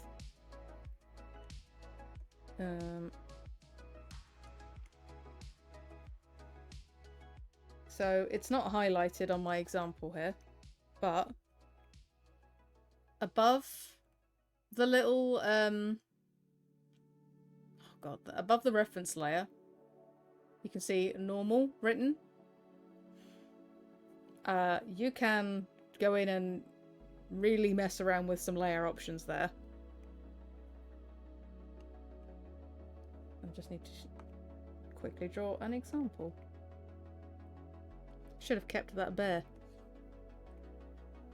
Rest in peace, Pink Bear. Rest in peace, Pink Bear. Now we have even sadder bear. Do they still do the clippy points things for free brushes? So you don't need clippy points for free brushes. No. But if you mean, do they still do the event to get the otherwise paid brushes for free? If that's what you mean. Sorry, I might be misunderstanding. Yes, that it's not running at the moment, but I think it's like every 6 months or so they do the free login campaign. So yeah, you just need to like log into your Clip Studio account, or basically just open the program if you're already logged in, and it will give you free points that day, and that runs for a month. So, and then you can just download anything you want. It's very handy. So if I've coloured this in flat colour, amazing. But I want to do some shading on it, but I'm not sure what colour to use. That's okay, because if you go over, there should be a drop menu here. You can set it. It's 2 down to multiply, and this one's a handy way of doing easier shading. So this is just a little pinky shade. If I change it back to normal, it's just going to give me the block color. Multiply essentially basically it's a really handy way for shading if you're not sure what color to use. For some reason, my brain has completely lost the technical term for it, but it's not quite fully like pushing the saturation, so you have to be wary about making it muddy. Same applies for like, so there's color burn, which you can't see too well here.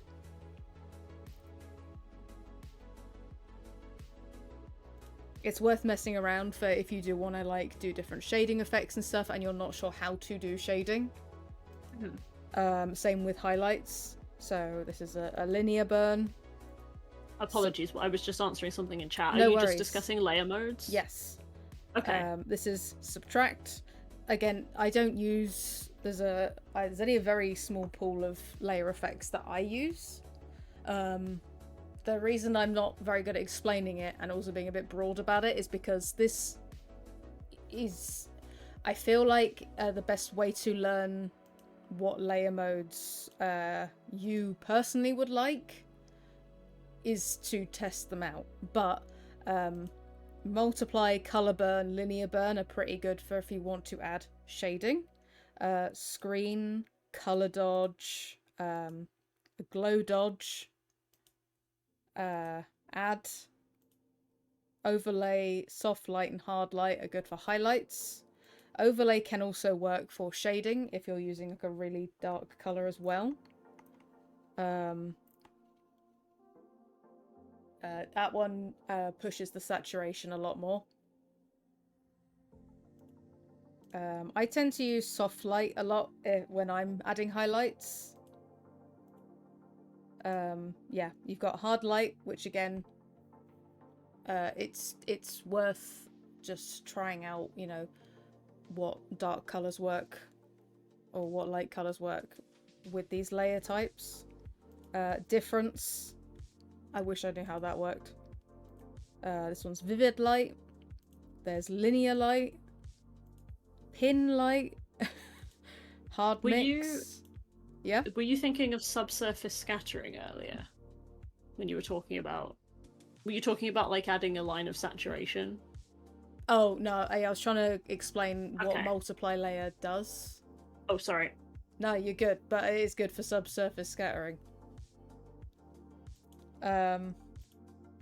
Yeah, there's exclusion, darker color. Like this is the amount that you can just add in without really doing anything, if that makes sense. Like I've just slapped in 2 colors and there's a ton that can be edited just by selecting a layer type.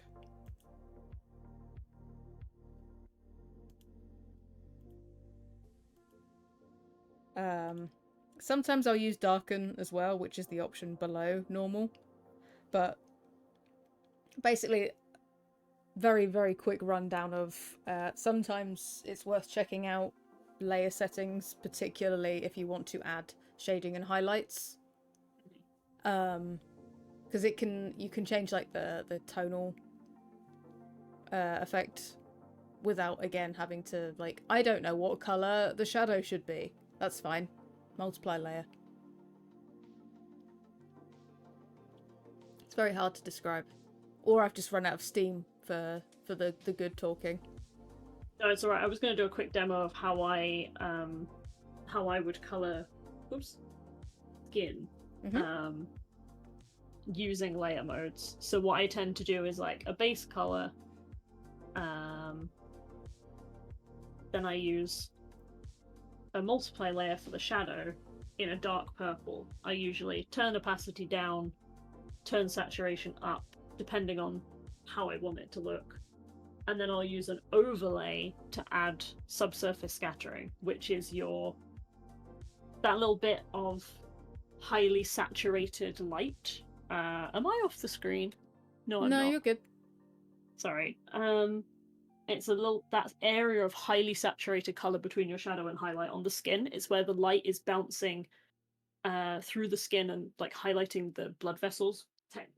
Technical terms elude me right now, but yeah, basically, then I will erase the overlap, and typically, depending on the lighting, like use maybe a soft light over the top, and then I'll kind of just merge it down, and then I'll blend it out. So, as a very quick demo of how I would use those layer modes to paint skin, it would be multiply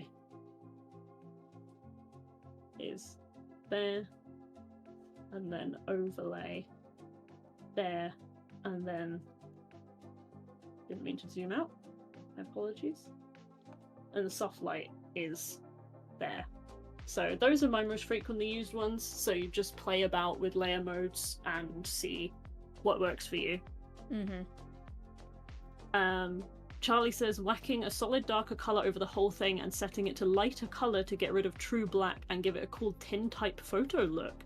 I've never tried that. I'm gonna give it a go. Same. Maybe I'm doing it wrong. Or maybe this is about... Oh, yeah. Whoa. That's what happens when you get rid of the clipping layer.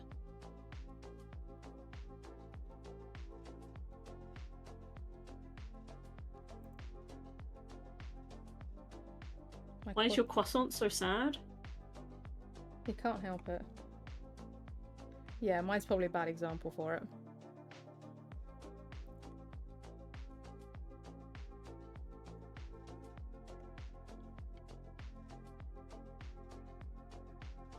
Yeah, I don't think I've used solid black in a finished piece outside of line art, so that would be interesting. Yeah, I very, very rarely use solid black.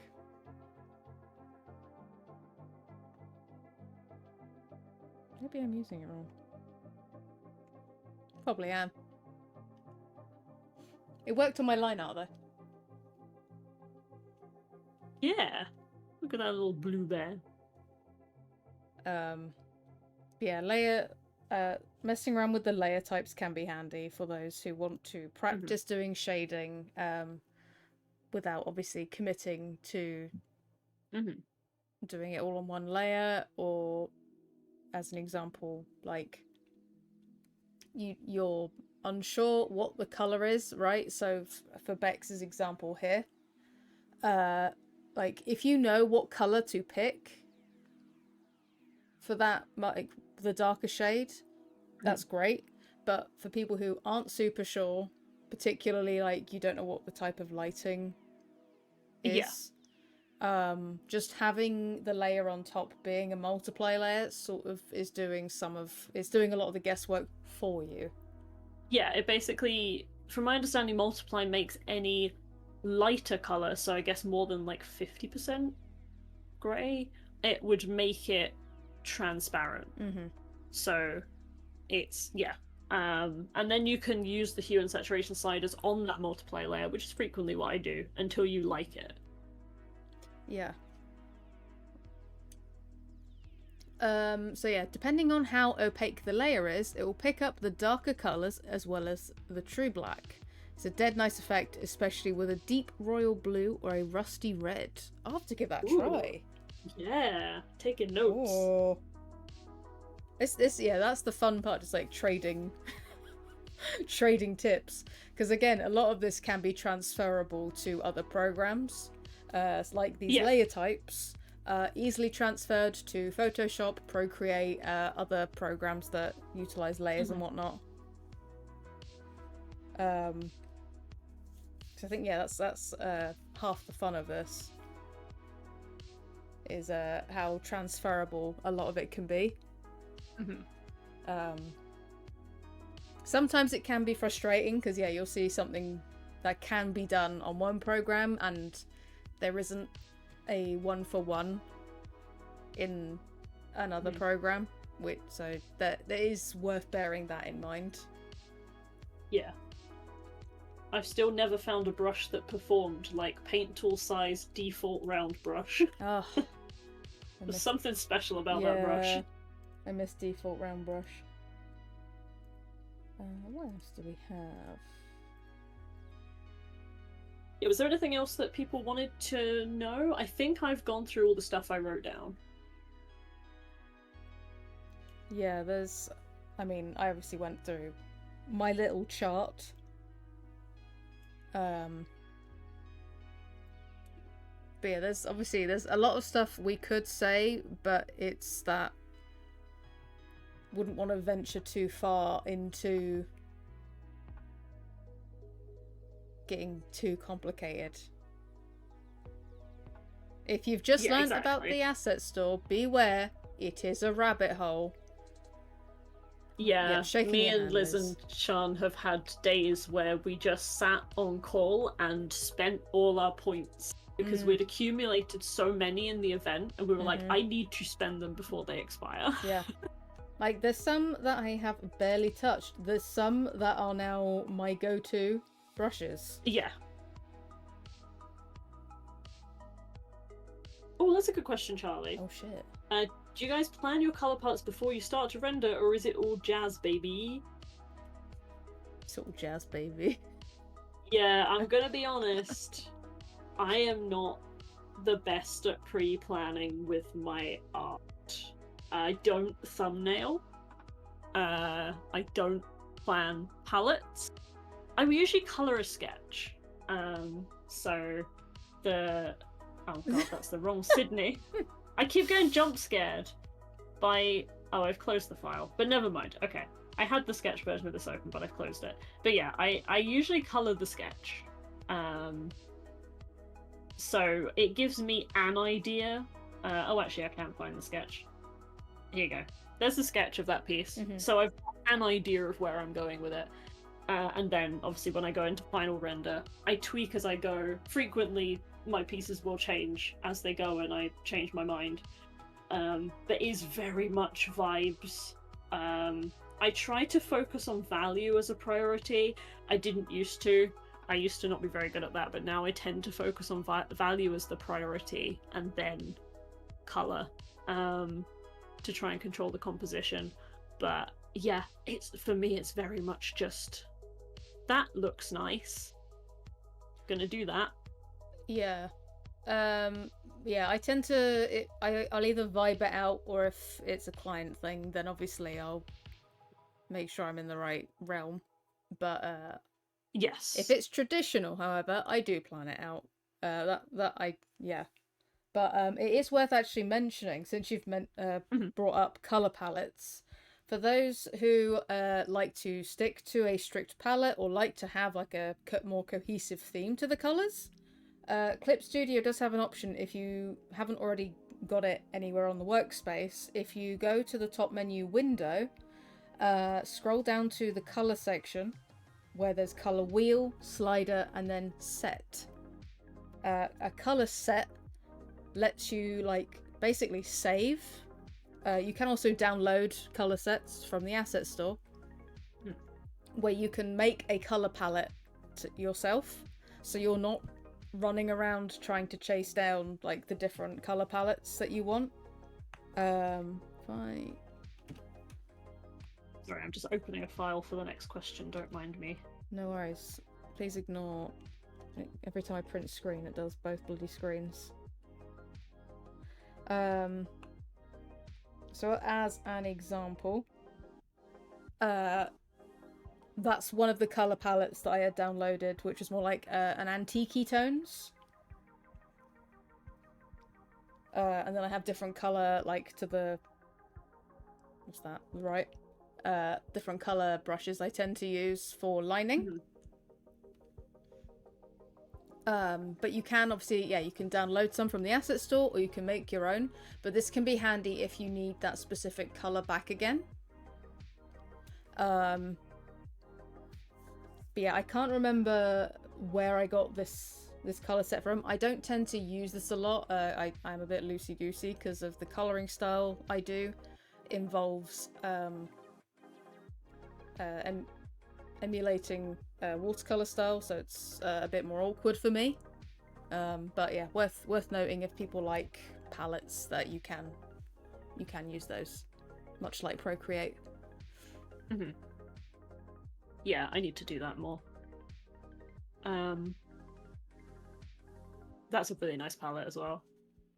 I'll see if I can find it, because yeah, I tend to, it's usually the lines and the base colors that I use for this from this palette. Okay. In answer to Charlie's question, have you ever tried the render in black and white first, then apply color on top? I've done it. So I tried it with this piece. So here's the values, and then this was the finished piece.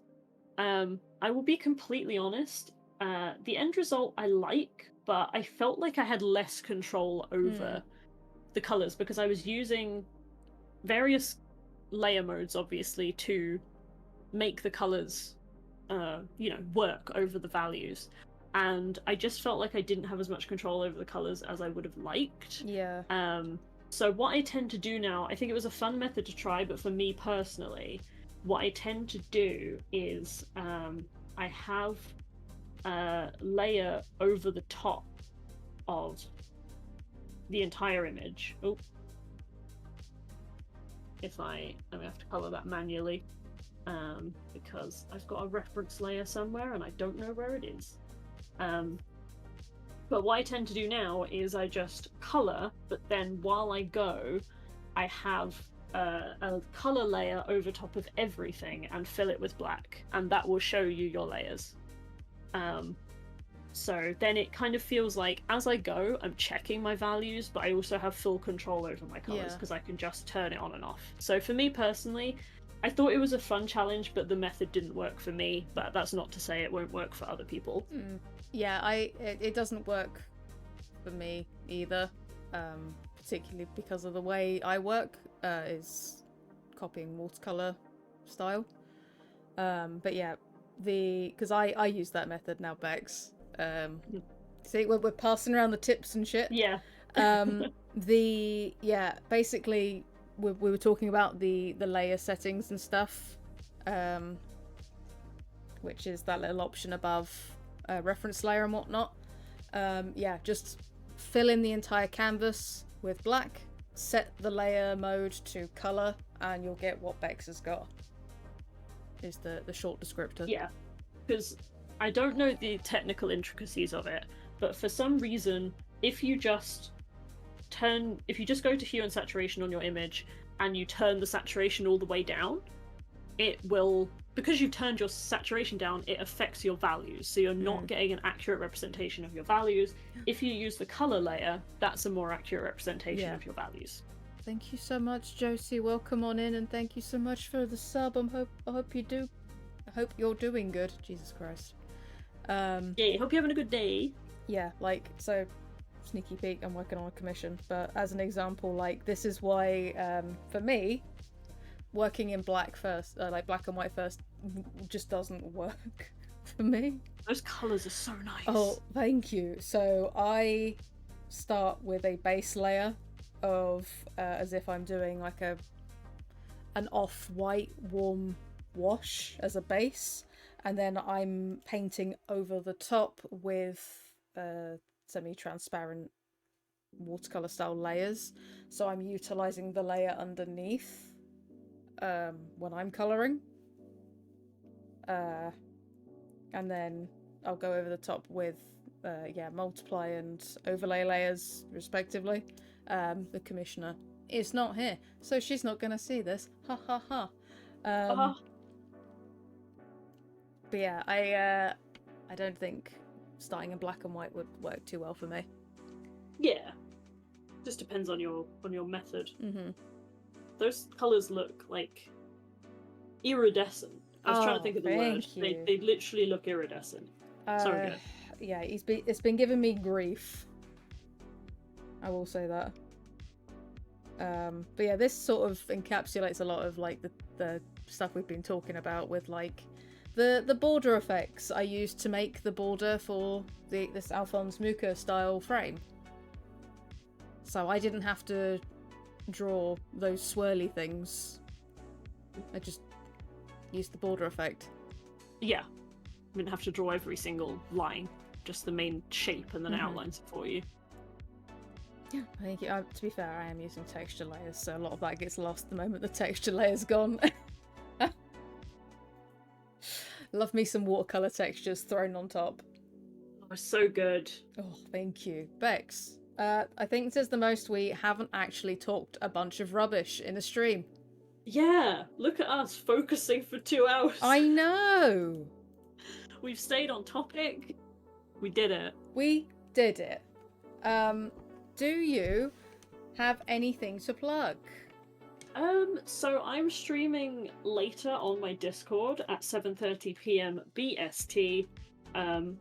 So if you're a patron, Ko-fi supporter, or Twitch subscriber of mine, you can come along and watch the stream. This month, my supporters voted for me to do self-indulgent artwork because it's my birthday month. So I am going to be probably drawing an up-to-date reference of Roscoe, because I haven't drawn him for a while. My boy, my Lalafell, my little man. So if you like the sound of that, please feel free to come along. I was going to stream tomorrow, but then our D&D group has not a session, but a recap of stuff because we've been on a really long break, and that was kind of the the only day everyone was free. So unfortunately, I have postponed the stream. I'm sorry to we have taken anyone. Bex for ourselves. I always feel really guilty when I change plans, but like I'm the worst. How could you do this? I feel guilty if I cancel the stream, but I'd feel guilty if I didn't do the D&D. So I'm like, okay, but yeah, that one will not be happening. I apologize, but me and G will be back on Saturday on my channel, 7:30 p.m. BST, where we might finish Final Fantasy IV: The After Years. Maybe we might not. We'll see. Who knows? We might get stuck in some real horrible conversation. Oh no. Oh. I'm good. Are you okay? Just the thought of Edward. Yeah. I just inhaled some of my hair. I'm good. Oh, buddy. We do love Lalas, yes. But yeah, and then I have commissions on waitlist on my VGen. I don't know what happened, but I currently have about 20 commissions in my queue. That's amazing. So if you would like a commission, you can join the waitlist, but I probably won't be able to start until late September, October. Are you okay? I'm passing you water through the computer. I'm just choking, guys. Jeez, it's fine. I'm simply... Yeah. Yeah. Heck yeah for busy artists. Wahoo! Wahoo! Thank you for the hydrates. How about you, G, when you've recovered? Oh my goodness. We need to take the hermit to the vet. We do. How do I spell banana? There we go. Right. I will export this as soon as the stream's over and highlight it, so you can rewatch this on over here on Twitch or over on the YouTube archive, which I will link in my about section as well. But here's where you can find me. Yeah, I might be closing commissions near the end of the month, so I can play a bit of catch up. So if anyone does want any or wants to be added to the waitlist, they're available over on VGen. Digital products, thank you so much, Scoot. Digital products can also be found on VGen and Ko-fi, including my free D&D one-shot, zines that are no longer in print, and character packs. Patrons get early access to said character packs, along with weekly sketchbook updates, and I'm so close. I'm nearing the end of thumbnailing. I will show patrons that soon. Etsy, I believe today is the last day of the sale. I'm not super sure. I had a flash sale before finishing up on closing US orders, and yeah, physical products can be found there. My next stream will be Friday. Yeah, for more Undertale. I'm doing the pacifist route. I do have therapy a bit before, so I'll be just ruining any progress made with Undertale straight afterwards. That's 2 till 4 p.m. BST.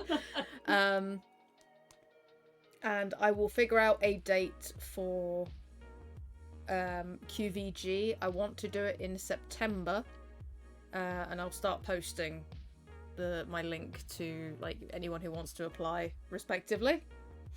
I know, right? Therapy, then a hellscape of a game. I love undoing the work that I've done, Charlie. It just, yeah. Is that how you do it? Yeah. For anyone interested, there's QVG. Yeah. I think that's it. Thanks everyone for being here. Yeah. And our little actual focused tutorial session. I think we did pretty good, all things considered. I think so. Yeah, I hope it was helpful for people. And if you do have any more questions for us, or if you missed the stream and you're watching the VOD, hello. Feel free to just like ask us on our socials or in my Discord or whatever.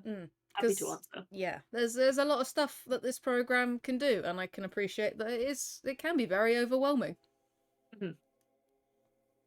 Or there's We're stuff all learning together. exactly, or there's stuff that you've used this program for years and you didn't actually realize that it could do XYZ. Yep. But yeah, I don't know what we'll be doing next week. Maybe we'll just chip away at some work in progress stuff, or I'm sure there's a silly challenge that we've yet to do. Oh, probably. If you have any like challenge ideas or anything, just throw them our way. Thank you so much, everyone, for being here. We'll see you guys another time. Hope you guys have a good week. Yeah. Guys, it's all ogre now. Huh? Bye.